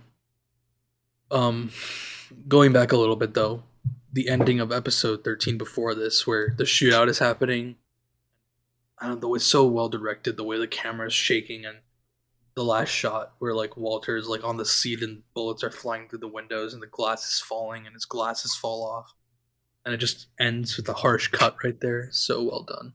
Oh yeah, no, it just leaves you like right on the edge of your seat. Like you can't just watch episode. Like I mean, obviously, if you're like watching it when it came out, like that had to be one of the biggest cliffhangers. But if you're watching it streaming, like how Yeah. are you supposed to just watch episode 13? Like you Uh, can't. You can. Then of course we get to, well, also in Ozymandias we have. Maybe you want to talk about this, but how'd you feel about the falling out with his family? The final falling out. Oh, I forgot that was in this episode too. Oh my gosh. Yeah, another thing about that episode that really just hits, makes it hard, is when he comes home Mhm. and he's packing up. He's like, "Come on, like Walt, come on, Scott, like we have to pack up everything. We have to get out of here. Like we have to leave." And Skylar's like, you killed Hank. pulls the knife on him. And man, the most I don't know. I think the sequence of him letting Jane die hurts a ton. But I Mhm. think the most painful still shot of the entire show is with Walt Jr.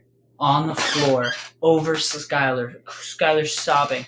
Walt Jr. just has his arm across Skylar, like looking up at Walt, like you're a monster, and like just like that shot alone, like And wrenched. Walter's your like, heart out. Walter's like, what's wrong with you? We're supposed to be a family. you know. And then he calls the police. He just pulls up. And then he Like, runs yeah, away like with my Holly. dad pulled a knife on my mom, and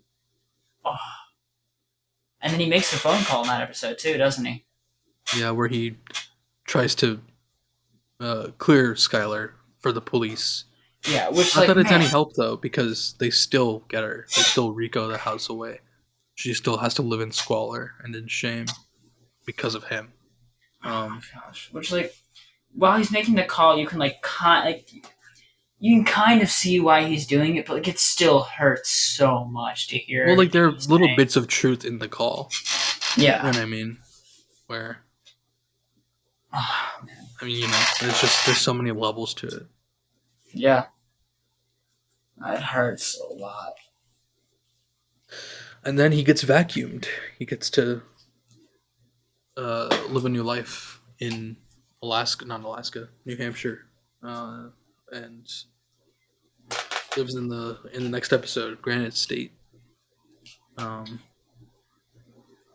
know, you get the fallout of everything. Yeah, you just got him out there, and like I like the way that they structured it with like making it seem like, oh yeah, the second vacuum guy leaves, like he's just gonna go into the town and figure out his next step, and like he goes out to the gate and opens it and looks at the street, and he's like, I can't do it, and just like closes the door. He says tomorrow. Back. But like, how long? Does it give an exact time frame of how long he ends up staying there? So I could tell you, there's a whole thing about that. Because it's like almost a year. It's like 10 months or something. Well, okay, it's got to be at least. Let's see. Felina. Okay. Time passed between Granite State and Felina. Breaking Bad timeline. Oh, perfect. This is perfect. Also, yeah. I was going to say, fun fact that I'm seeing just looking at this website I'm on. It looks like the episode with the most views. The two episodes with the most views are the two final episodes.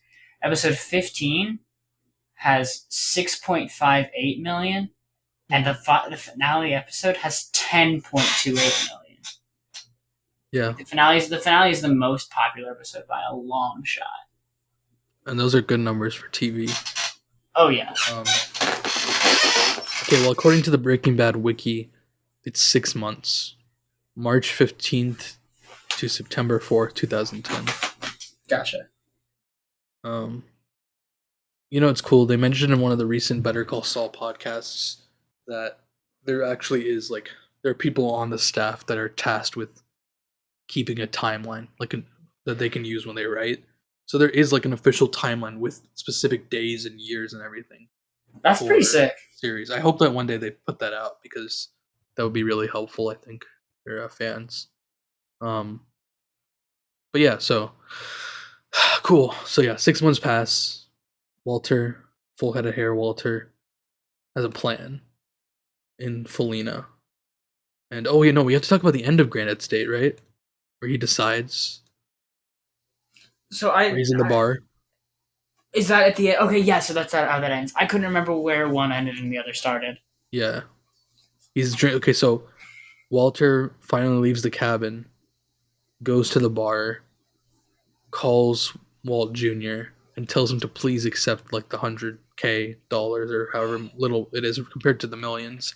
He's like, please, this is all I have left to give you.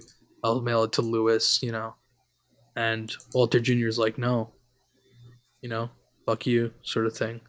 Yeah, I don't want your money. And he starts yelling at him. Yeah, and then I guess that's when Walter's like, all right, nothing's worth it anymore. And then sits at the bar and has a drink, waiting for the cops to come. Well, he calls the DEA. And then just lets the phone hang so they can get his location. So then he's at the bar, and on the bar, Charlie Rose is on, and who is on? None other than Gretchen and Elliot from Grey Matter. And we find out that they had donated $20 million to fund rehab drug clinics to cover up well, Charlie Rose is like, well, people are saying this is like a PR move to deflect from association with notorious drug dealer Walter White, and they downplay Walt's involvement in the company. Saying like, no, literally all he did is come up with a name, which we know Walter. This pisses him the fuck off, Yeah. and gives him a newfound energy, where he leaves the bar and goes on his way to do his final dues. And of course, we get that awesome ending with the Breaking Bad theme playing in full. Yeah, that I think is number 2 best use of the song in the show after Crystal Blue Persuasion, is the the theme like slowly coming up and then hitting for the credits. Mm-hmm. Yeah, I'd agree. Really good. Right, and then that's how it ends. And then Felina starts where he's trying to start that car in the ice with the cops nearby, and he's like pleading like with God, like just let me get home. This is it. This is all I have left. Last thing I need, sort of thing. And he starts the car, and the show starts. Theme starts, and he goes to Elliot and Gretchen. It's kind of funny also how he enters, like just walks in, strolls in, and he surprises them. Oh yeah, no, he just walks in like so calm. He's just like looking around and stuff, just waiting for them to see him. He's not trying to hide at all. Yeah, and what's he doing? Oh yeah, he threatens them sort of, and it's like, well, he doesn't start off by threatening. He's just like, all right, here's what you're gonna do. You're gonna take all this money, and you are going to give this money to my kids as a trust fund, and anything. I also like that he adds like any taxes or like legal fees for this has to be from this money, and they can't pay for it. Yeah, it has to be from him. Like he's so like dead set, Yeah. Tying back to the beginning of the show when he wouldn't take their money. And then they kind of like reluctantly agree. They're like, yeah, sure, Walt, yeah. Like, you can't really tell if they'll actually do it or not. And then he signals the best hitmen east of the Mississippi or west of the Red Mississippi. dots. Yeah. That scene was so good. And tells them that, no matter where you go, it could be a month, a day, a week, a month, whatever. But they'll get you if you don't do this. And that basically assures that they'll do it. And then he goes back to the car, and we find out that the hitmen are Skinny Pete and Badger. Skinny Pete. Awesome. With laser pointers. That was the best. Yeah. Oh man. And also they mention that Crystal Blue is still flowing, which means that someone has to be cooking it, which means Jesse's cooking it. And we see more of Jesse in captivity. And we do. Yeah, okay. Yeah. And what's next on Walt's list? Then he goes to the Denny's, which we've seen, gets the guns. And that was we've not shown again, but that's from the intro. Yeah, I think they cut straight to him closing the trunk, which was the last thing we saw. Yeah, they do. And then he goes to the like cafe coffee shop spot. Lydia and Todd. See Ted and Lydia, and like tells them like, oh yeah, like like I'll do this, whatever. Talking about like cooking, I think again. He says that he's like, I have a new formula. There's no methylamine needed. Trust me, you're gonna want this, please. Just give me $1 million. And then Todd's like, I don't really think so. And then Lydia's like, yes, you can. You go to Jack's compound and do it. And then Walt leaves, and then Todd's like, I don't know if we should trust Mr. White. And Lydia's like, are you stupid, Todd? Do I have to explain this to you? Implying obviously not. They're obviously going to kill him when he shows them. So, and then she puts her stevia into her tea, which we know later is poison. Not stevia, yeah. The Rexin, that was shown in an earlier intro to an earlier episode as well. Him going into the house and getting the ricin. Right. Yeah, you're right. That might have still been. I don't know if that was in 5A or 5B, but it was like a decent amount earlier. Yeah, and then the neighbor sees him and he's like, "Hello, Carol," and then she like drops her shit and the show starts. So yeah, then he goes to Skylar, and we get that awesome shot where he's like standing in the support beam of the thing as Skylar's Oh on the yeah, phone that with was a good Marie. shot. And then it rotates around, and then we see that he's been there the whole time. Mm-hmm. I like that scene a lot because it gives her like a proper goodbye, and he's like, um, telling him that she's like, if you tell me one more time that you did it and he's like, I did it for me because I liked it. Oh yeah, Yeah. that just felt good. It's like a resolution to that whole thing. Like in that, I was I was expecting him to be like, it was for the family again, and you just be like pissed off all over again. And you're like, it's obviously not. He just finally And then admits it to like himself and Skylar. he also does get to get a little heat off of her because he gives her the lottery ticket that he saved where the money was buried, but where now Hank and Gomez's bodies are buried. And he tells her to use this with the police as a deal, to get her Yeah, out of trouble because she's in a lot of trouble still because of him. So, you know, then he gets to see Holly one last time, and Mhm. he walks away, and he also sees Junior Yeah, coming home like from from a school. distance, but yeah. Right? Yeah. Um, and then the night comes. He goes to the compound.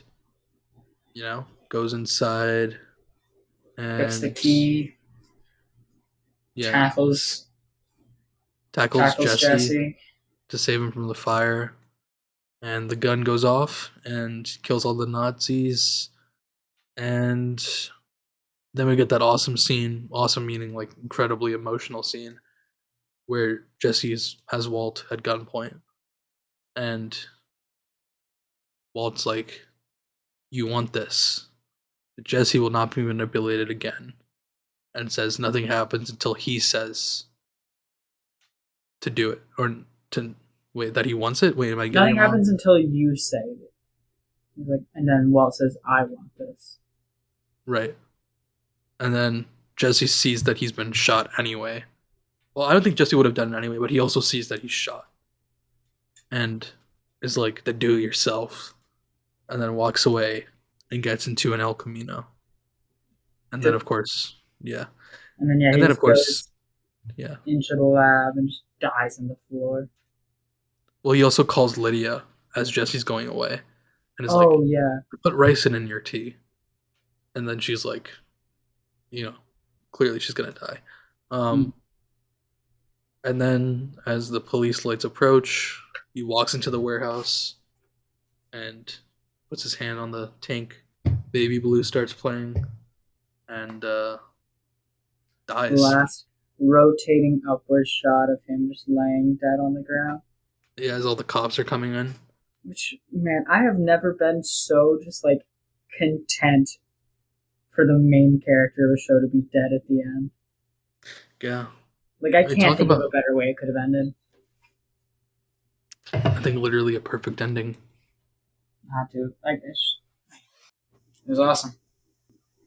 Yes, it was. So, Breaking Bad, is it the best television series ever made? I don't know. I think as far as best written, I don't have another show that I can compare it to that is anywhere Mhm. near as good. I think Stranger, like as far as mainstream long form content, I think Stranger Things is pretty decent, but it's still no Breaking Bad. Yep. Like just with the season to season, like you have both having their own individual arcs, but then also the arcs that like take you through the whole thing, and then the way everything is wrapped up in its own places, and like the way the characters go from the whole thing. Mm-hmm. Ugh. The monologues too, like I think if I'm ever auditioning for like any sort of show ever again, I am Breaking almost Bad. 100% using. Yeah, no, I am 100% using like a monologue from this show. Almost 100% using a Jesse Pinkman monologue, unless it's the perfect moment. I was gonna say the perfect moment monologue would be my choice if Yeah, I but no, could act at all. I can't remember the episode it is, but there's one Oh no, it's actually this one. They have it up on the website. Yeah, I'm not turning down the money. I'm turning down Turning you. down you. Yeah, You that's get it? probably might be my favorite Jesse Walter scene You besides the said my ending. you said my cook was garbage. Screw you, man. Screw And you. then he's like, "Your cook is good, Jesse. As good as mine." And then like walks away. Like, It's like entire monologue negated. yeah. But, oh no, yeah, Um, that's probably the monologue I'm gonna do. the only contender I have against Breaking Bad as best TV show is Better Call Saul. So, um, I still cannot. Better Call Saul ended last week, and oh my god, I am. I still can't tell you if it's better or not, but it's it's a debate in my mind for sure. I know. I'm I very flip flop excited. all the time. I'm really excited for us to watch that. I'm Watch very it excited to together. watch it. Yeah, Yeah. watching it with Casey will be watching it with us, who has been Mhm. on episodes before. Yeah, All I'm right. Well, really excited. So yes. I was thinking before we get to El Camino, something that I think could be a fun little thing, and we can take a second to pause and do some research. But I think we should both pick two or three trivia pieces and like make it into a question and see if the other person can guess. Like, guess what the answer is to the Yeah, trivia question? yeah, yeah. Like I'll give you an Okay. example. Like Yeah. for Give me this an one, like example. Yeah. yeah, like I'll use this as one of mine. But so Jesse is one of only how many characters that appear in Breaking Bad and Better Call Saul and El Camino? Is that the question? Is he one of the only No, characters, or is he the what? Jesse is one of how many How many? characters that appear in Dude, all here's the three? thing. Having seen Better Call Saul, I know there's a lot more because they literally reuse extras, like cop extras, cook extras. Like, I don't know what that count is counting, but there's a lot. So, um, I'm assuming it's not counting the extras. So, not counting the No. extras, I'm gonna say, uh, one, two, three, four. I'm gonna say eight. Am I close? According to this, you're over. Who are you counting? I don't want to tell you. Okay, that's fair. Yeah. Because this has two Again, I names. don't. Literally, Connor. Main characters, side characters, in between side and extra characters are in Better Call Saul. So I could not tell you what this is counting. So Okay. See, this has Austin Raimi as one of them. I don't even know who that is. Is that just the guy who plays Todd? Oh wait, no. Austin Raimi is the police chief at the end of season 5. He like takes over for Hank. Um, Okay. yeah, he's a pretty discreet character. Okay. Oh, yeah. I'm sorry. I was thinking Todd, but I haven't seen Better Call Saul, so I don't actually know that. So yeah. So the five that it has here are Walter White, Mike Ehrmantraut, Ed Galbraith, and Austin Raimi. Yeah. Who's Ed Um, Galbraith? Is that the vacuum is that guy? yeah. I Okay. would say what makes Better Call Saul so great is it has so many reappearing characters, but it's never like a big deal. It's never like when you watch it, you should not. First of all, you should never go into Better Call Saul being like, I wonder who's gonna be in this episode today. I wonder who's gonna be in this season, because you'll be disappointed, and that's not the way they do it. Um, most of the time, it'll be done really, really. It's only done if it has to be done, sort of thing. You know what I mean? Mhm. I don't know. Uh, Better Call Saul is such a complex show that I hope you like it. I I hope mean, I can't see myself not liking it. because it's not the same as Breaking Bad in terms of like pacing and breakneck speed and that sort of thing. It's a much more intense like character study sort of thing. So we'll see. Um, So yeah, okay, I've got my two other trivia questions ready. okay. Shoot. Uh, I guess just go ahead while I look. Okay. Let's start. Yeah. So in Breaking Bad, Jesse meets every main character except for who? In Breaking Bad, Jesse meets every main character except for Walter Jr. Yep. Yeah. You got that one fast. Yeah, no, that's a pretty easy one, I feel like. What's your other one? Okay. If you have one, I can save this one for last. 'Cause I don't think I you're gonna know don't. this I don't one. even know where you're getting these from. It's just like a quiz. Oh no, the wiki page, like the fandom wiki I was using, just has like in each character profile, it just has Oh, trivia at the okay. All bottom. right, yeah, okay, go ahead. So I was doing Jesse ones. Yeah. Okay, so yeah, this one I don't think you're gonna get.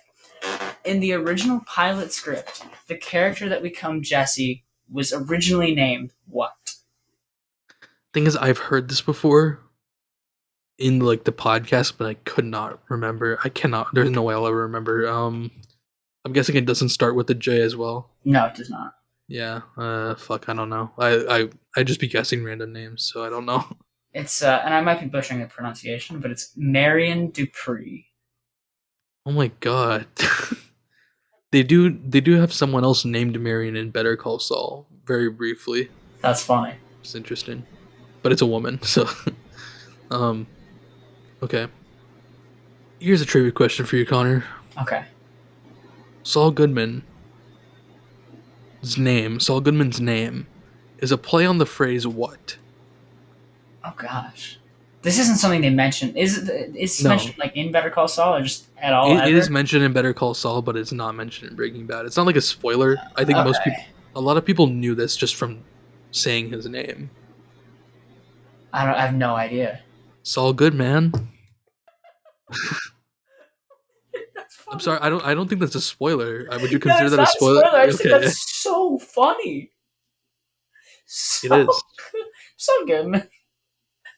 Yeah. Oh my gosh, that is really man. Well, I mean, That's a good trivia question. in the first episode of that we see Saul in Better Call Saul season 2 of Breaking Bad, he does mention, I don't know if you remember this, but he tells Walter when he comes into his office, pretending to be Mr. Mayhew, he's like, yeah, my real name's Jimmy. I just use the Jewish name just with these guys. Do you remember this? Do you remember? I do remember that line specifically. Okay, Yeah. Yeah, so I just want to make sure that, so you know, it's not a spoiler. Oh yeah, no, I mean that. Yeah. Okay. So my other trivia question is, well, I guess a lot of these you wouldn't know because of Better Call Saul. They really overlap in the trivia for the Saul Goodman character. Who is? Well, okay, I guess I just gave it away that I was on the Saul Goodman page, but this is a cool piece of trivia. I'll just say this one. Okay. Saul Goodman is the only character to survive Breaking Bad that wasn't in the first season. That is kind of a fun one. Yeah. All right, now I'll switch to a different one so that you know you don't know who it is or what it is about, I guess. So for this question, I will say the following. In Breaking Bad, this character never meets Saul or Todd and is never seen. Okay, I can give you another hint if you don't guess it. Okay, so this character never once meets Saul or Todd, and it's a main character. It's a big character. Hank meets Saul in the courthouse in the first episode. You're right. Never meets Saul or Todd.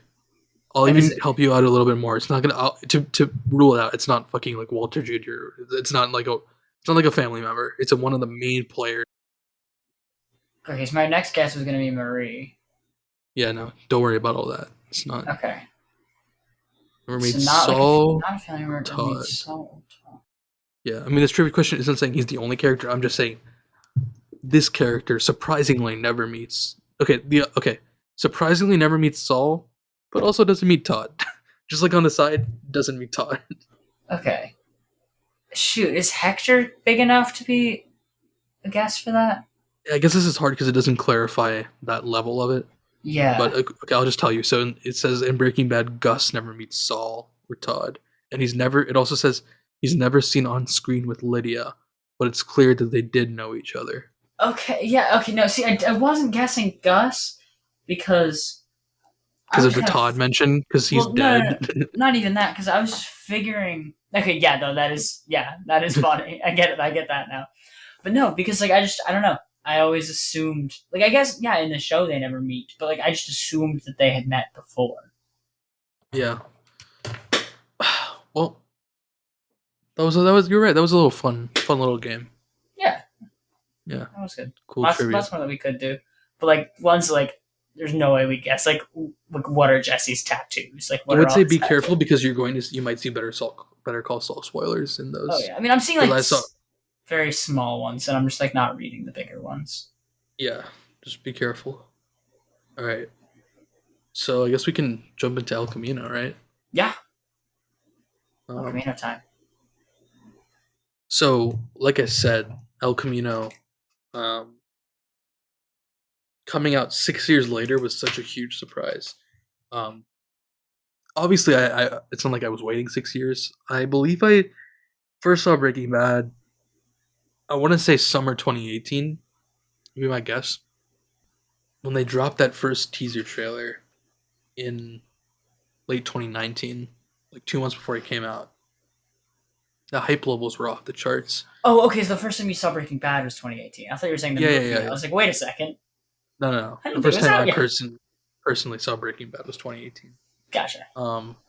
But yeah, have you seen? I don't. You probably haven't, but there's a teaser trailer that they dropped as an announcement for this. Have you seen it? No, I haven't seen It's with any okay. I'll extra just stuff. describe it to you. Um, basically, it's Skinny Pete in an interrogation room, being like, "No, I don't know where Jesse Pinkman is, but even if I told you, I wouldn't tell you anyway, because I saw that cage those lunatics kept him in. There's no way I'm letting you." Well, he didn't say cage. He said, I saw the way they treated Jesse Pinkman on that thing. There's no way the line. He's like, there's no way I'm letting you put Jesse Pinkman back in a cage. And it's like cut to black. El Camino, a Breaking Bad movie, coming October 2019. And it was so hype. And also it's cool because that scene is not in the movie, although it's in that trailer. But it makes sense that it would have happened because if you remember in the movie, which we'll get to, Skinny Pete voluntarily keeps the El Camino at his house, or not at his house. Did he keep it at his house? Yeah, at his house. Yeah, at his house to get picked up by the feds who are all coming to get it. So it would make sense that they do interrogate him, and that scene does take place, even though we don't see it. That's pretty sick. Yeah, it's very cool. But yeah, so basically they filmed this in Albuquerque, like while they were either right before or right after they were filming that year's current season of Better Call Saul. So I guess it kind of blended with that production, so people didn't know about it. Like almost no one knew about it happening. But yeah, and it just as we know, it's all about Jesse after he gets away from that compound. And there was some like kind of initial debate about like some people really liked the way it originally ended with him just driving away and yelling in Breaking Bad because of how like kind of symbolic it was as him getting freedom. But I personally, I think this worked out. It didn't invalidate that ending, and it showed the practical escape of Jesse Pinkman. Oh yeah, no, I definitely have to say, like, I get liking the ending of Breaking Bad by itself, just being like ending there was good. I get it, but I definitely think the movie is so much better. Like adding the movie onto the end, because the ending of Breaking Bad is like he's free. He's finally like not under the manipulation of anybody else. He's finally free. Everyone that's manipulating him is dead, and he's making his own decisions. And like, It is a super sick ending. But he's also still on the run. And he's still got like so many problems, and he's still like, not safe and not like in a good spot. So just getting to see the movie, getting to see him on his own, figure some stuff out, getting to like see the growth he's made from the beginning, like being on his own, not being manipulated, working himself through his problems, getting to the point he needs to. And also still seeing some like the classic like Jesse energy. And realistically, in the ending, still having the same exact feeling of him just getting a new life, driving off, and being completely free of manipulation, completely on his own, and also was able to do things in his own power to get himself to that place of like real calm freedom. Mm-hmm. Like just getting to see him get like finally have like, even though it's like, he has to uproot his entire life, like finally get something good is so nice. And he has to live with the traumatic effects of being kept as a slave, of killing Gale, of everything that we saw happen in Breaking Bad. Yeah.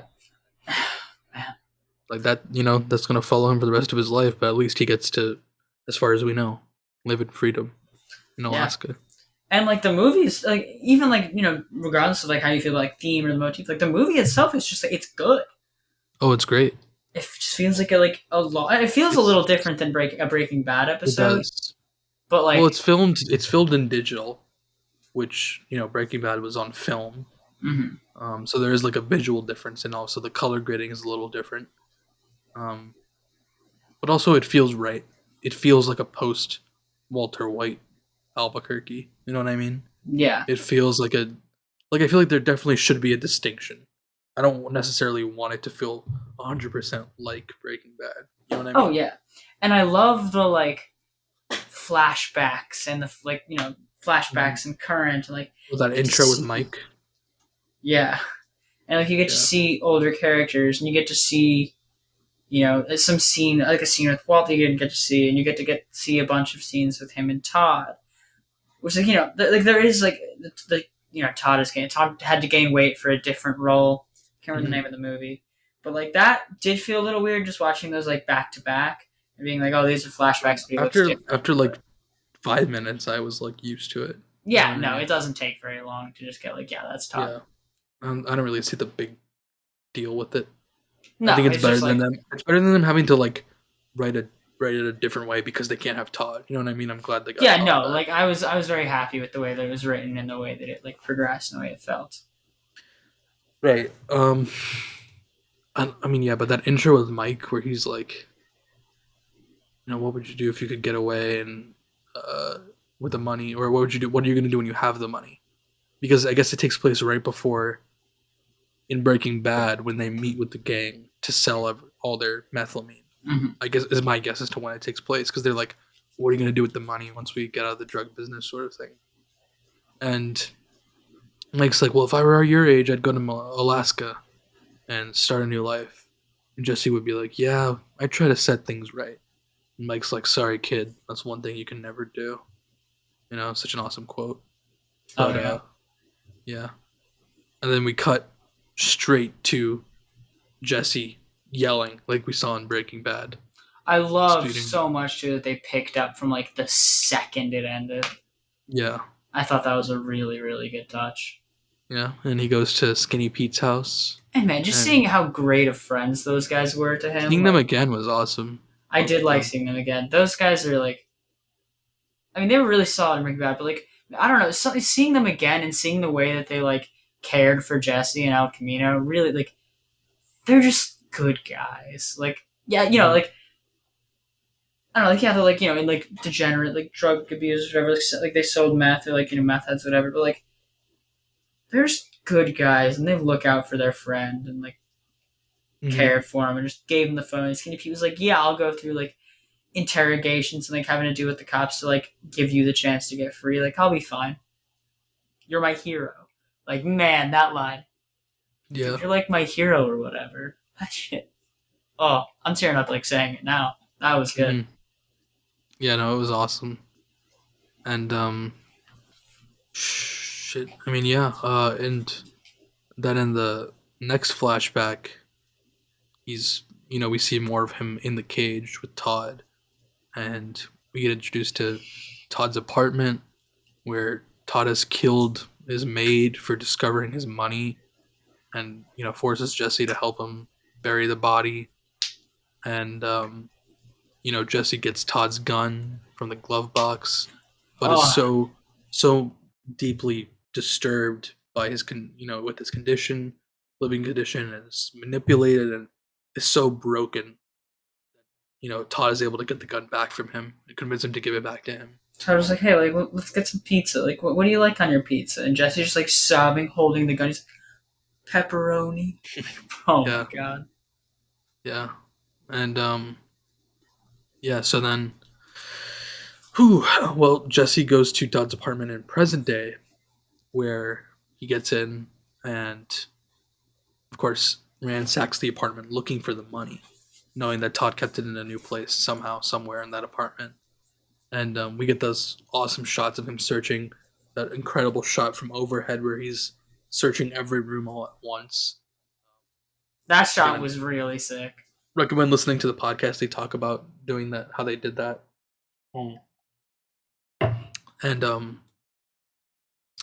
yeah, so then he finds the money in the door of the refrigerator, and as he discovers this, two cops come into the apartment, um, and he, hides, and there's a standoff between him and the cops. One thing I like about this a lot is, you initially think they're cops, but the way that when he's holding the one guy hostage, he's like, call the other guy and call your, other officer into the room.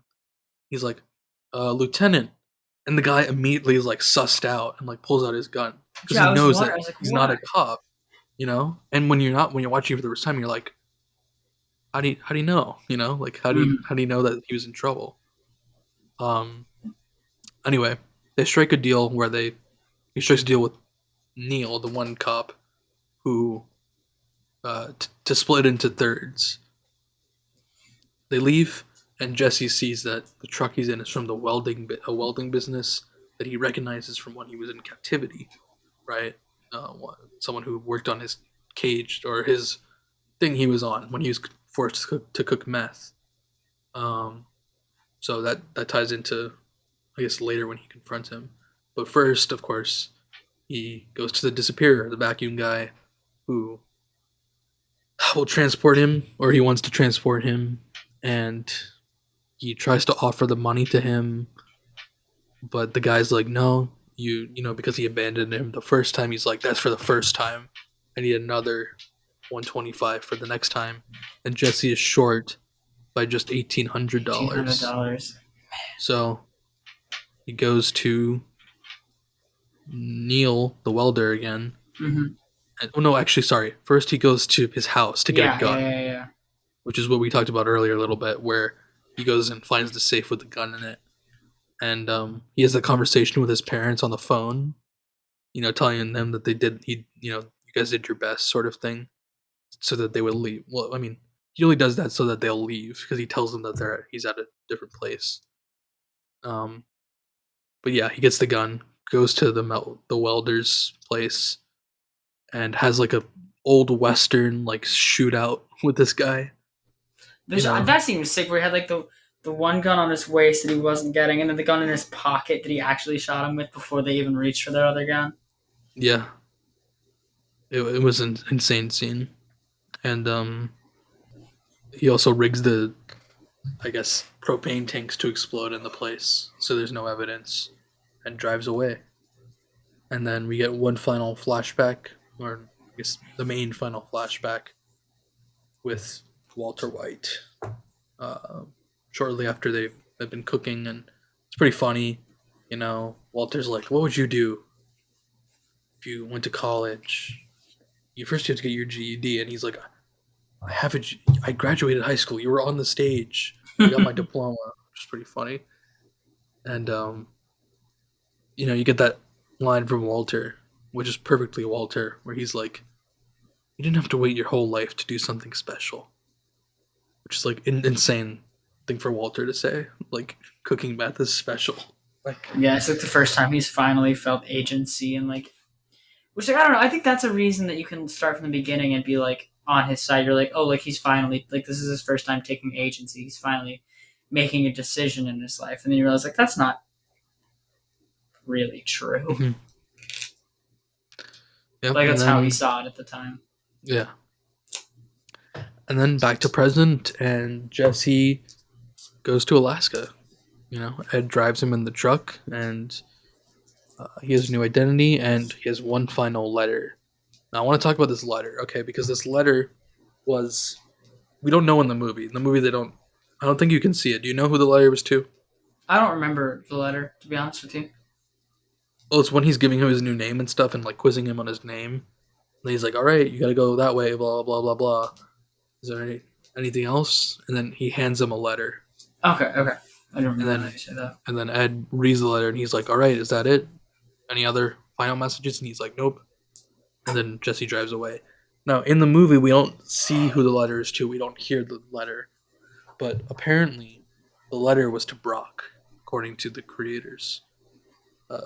Originally, it was a letter to Brock, and it was like a very heartfelt letter, apologizing to Brock for what happened to his mom and blah, blah, and all this other stuff. But it didn't make the cut for the movie, and right now, no one...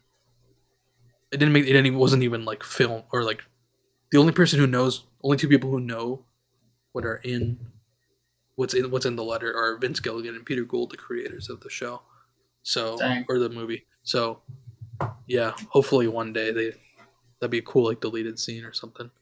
That'd be a cool just like post. They could just post it on like Instagram or Twitter or something to take a picture of the letter. Yeah. Well, they were on the podcast. They were making a big deal out of it, talking about how like incredibly like emotional it was. So I definitely want to see it. Oh yeah. But instead I guess they scrapped that, possibly. Maybe not the only reason, but the big reason was so that they could have Jane as the final thing. Mm-hmm. Right? We get that flashback with Jane, who talks about like going where the universe is taking you, and the message being like to make decisions for yourself. And then we end with Jesse smiling and driving away. So that's my little plot summary. Yeah. I feel like that movie just added so much to the ending. Yeah. It was nice. It was really well done, really well made on every level, and it's a perfect epilogue. Yeah. I think overall I have to give the Breaking Bad... Now, obviously I'm not done with the whole universe, Better Call Saul, but so far I have to give it a 10 out of 10. Like, I don't have a single real complaint that would bring it down by a number. Yeah. Like, the writing is very solid. The cinematography is awesome and very, like, super varied. They have some really sick, unique shot design throughout the movie and the show. Great transitions, great use of music, great script, great acting. Like, there's nothing to complain about. Yeah. I trying to think of what else we can say, but as far as like Easter eggs, we get the tarantula in Todd's apartment, Drew Sharp's tarantula, which is kind of fucked up. And also Todd's snow globes with one of them having a Lydia figure in it. Again, just showing, I think, in my opinion, how crazy Todd is. Yeah, it's just like a creep. Also, in Peekaboo, in Breaking Bad, Jesse does the thing where he lets the beetle, in the beginning of the episode, lets the beetle onto his hand and like looks at it. Mm-hmm. He does the same thing in the movie. Also, at the beginning, they show like a quick time lapse of different locations in Albuquerque. And they show where, I don't know if you caught this, it was pretty quick, but where Los Pollos Hermanos is now a Twister's. It's been replaced by a Twister's. I didn't see that. Yeah. That's funny. And I think that's all I got. I don't know. Anything else you want to say? I don't think so. I think it's just a small final piece. We've already said like favorite. I don't think I can pick a favorite episode. I've said my favorite starters and like episodes per season. Favorite character, I think we should do as our last piece. Character in just Breaking Bad? In Breaking Bad, yeah. Shit, man. I can go first if you'd like to think, because I've been thinking about that for a while. I think the easy answer is Jesse Pinkman, but yeah. I mean, go ahead. That is my answer. Okay. It's definitely the easy answer, but I don't know. I definitely see a lot of myself in him throughout the show, like with a lot of decisions and like struggles and stuff. But like it's just like overall, just like a good guy going through a lot, trying to figure out what's going on, and like easily manipulated by people around him that he like cares about, and he like puts value into. Like he cares about what they say and how they think about him, and like like anybody would. Like people are like, oh, just like you should be manipulated like by that, but like being in his position, like I don't know how anyone would do any differently. Like it's just I don't know. I think he is by the end of the show, he's the only person that you can really look at and be like, that is like a solid person. I think at least people have like characteristics that are good about them. Like Mike's got things about him to bring him back. Hank, you could say was looking for the right reasons. I don't know. I just Jesse Pinkman, my number one. All right. Well, my problem is if we're talking about the Breaking Bad universe as a whole, it's hard for me because now I'm including what happens in Better Call Saul as part of my thing. Which I mean, even if So- we're just doing Breaking Bad, it's hard to take that out of the So equation. if I'm including the Breaking Bad universe, literally my top 3 characters, I can only tell you one, which is Saul, whose real name is Jimmy, which is we learned in Breaking Bad, so that's not a spoiler. Yeah. But I guess would be one of them, and the other 2 I can't tell you because I mean I could tell you the name, you wouldn't know who they are. But is it okay if I say the name? I mean, if we're Or just not. going for Breaking Bad right now, so we can stick with Saul. Okay, so all right, we'll stick with Saul. And if I had to choose another contender, because I'm not sure, I would say Hank. I think Hank has, it took me a few watches, but Hank is clearly the hero of Breaking Bad. And I think it takes a while for a lot of people to grasp that, even if it's not your favorite character. I think that's just the truth. You know, the conflicting paths of toxic masculinity between Walter and Hank are very telling. You get Walter, who starts off, by the audience's estimation, by Hank's estimation, as like sort of a little bitch, and you have Hank, who's very like has to be macho and has to make like misogynistic or slightly, not in bad heart but in bad taste, like racist like jokes, like to be like a macho DEA policeman, sort of thing. Mhm. And then you see both of these characters being tested and how they deal with it. You see Walter being tested by his choice to get into the drug game and becoming by the end of the show, a terrible man by all estimation, but being what he deems as like macho. Look at this. Look at episode 1 Walter and look at Say My Name Walter. You know what I Oh mean? yeah. That's where he wanted to be and that's where he got to be. Versus Hank, who started off like that and then got tested by his quest to stop, what he would find out to be his brother-in-law, and become, he lost, he lost the use of his legs for a while. You know what I mean? Mhm. And then, only shortly after that he got to understand what it means to be a good man and tried to be a good man and got killed being a good man and putting an end to the villain, which was Walter. You know what I mean? Yeah. So I would say, I'd say Saul or Hank, I guess, would be my 2 favorite characters. And Saul, again, for reasons, 50% of the reason, possibly more than 50, 60, okay, 80%, 80% of the reason why I think it's Saul is because of Better Call Saul. I would say he's great independently of Better Call Saul, but he's mostly just like for comedic reason. I would like him. I do. I mean, he's my honorable mention favorite character in Breaking Bad. I always love. It always made me excited seeing Bob Odenkirk's name pop up at the beginning of the episode. Yeah, exactly. And then, of course, I guess my honorable mention that I'm not choosing because I feel like it's obvious or whatever is like Jesse. Fair But enough. Well, yeah, I feel like we've done it. we did. I mean, we could. I know I could talk about this stuff for hours. What? I mean, yeah, we could definitely delve. Like, we definitely skimmed over some things we could go back to and like.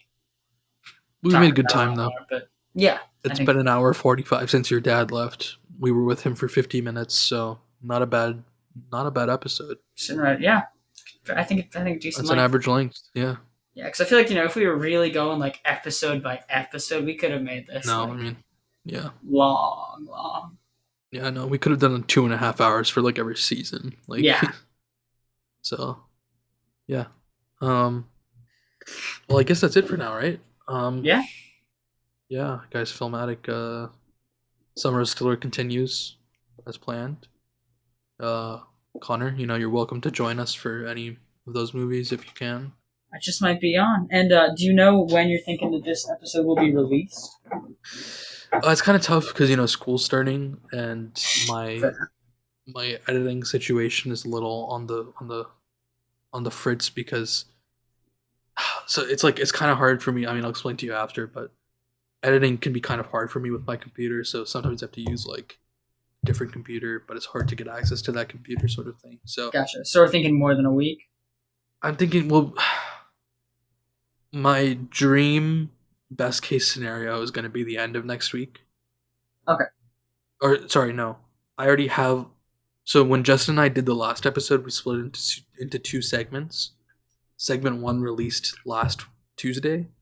Segment 2 I've already edited and planned to release this Tuesday. Okay. So I guess I would try to make this be the next Tuesday. Okay. Then, my planned, I just want to say, my planned release date for this episode is the 30th of August.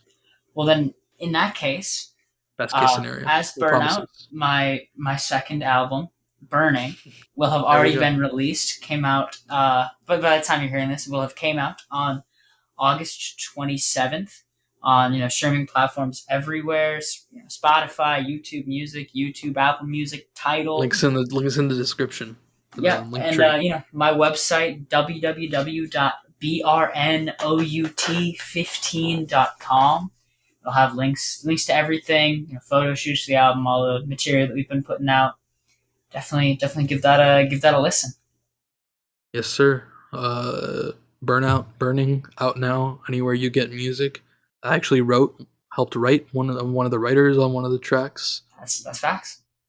On a track that is out already by the time we record. Yeah. So regardless, yeah, check it out. So Damn Tired. Out on streaming and lots more to come from Filmatic. Connor and I, we still have to do the Guardians episode, which we planned to do like 8 months ago. True. So we probably have to rewatch the movies at this point. Maybe so. But Summer Stiller continues full on, and I'm very excited for us to watch Better Call Saul. Oh yeah, that one probably be a while before we finish that, but yeah, it's coming for sure. Yes. So, Filmatic listeners, I hope you have a good back to school. If you go to school, and I hope you enjoyed Connor and his dad, and me as we talked about Breaking Bad and El Camino, and yeah. So I guess this is goodbye. You've been listening to Filmatic with Burnout, Connor Park, and Bill Sharif. We'll see you next time. Adios.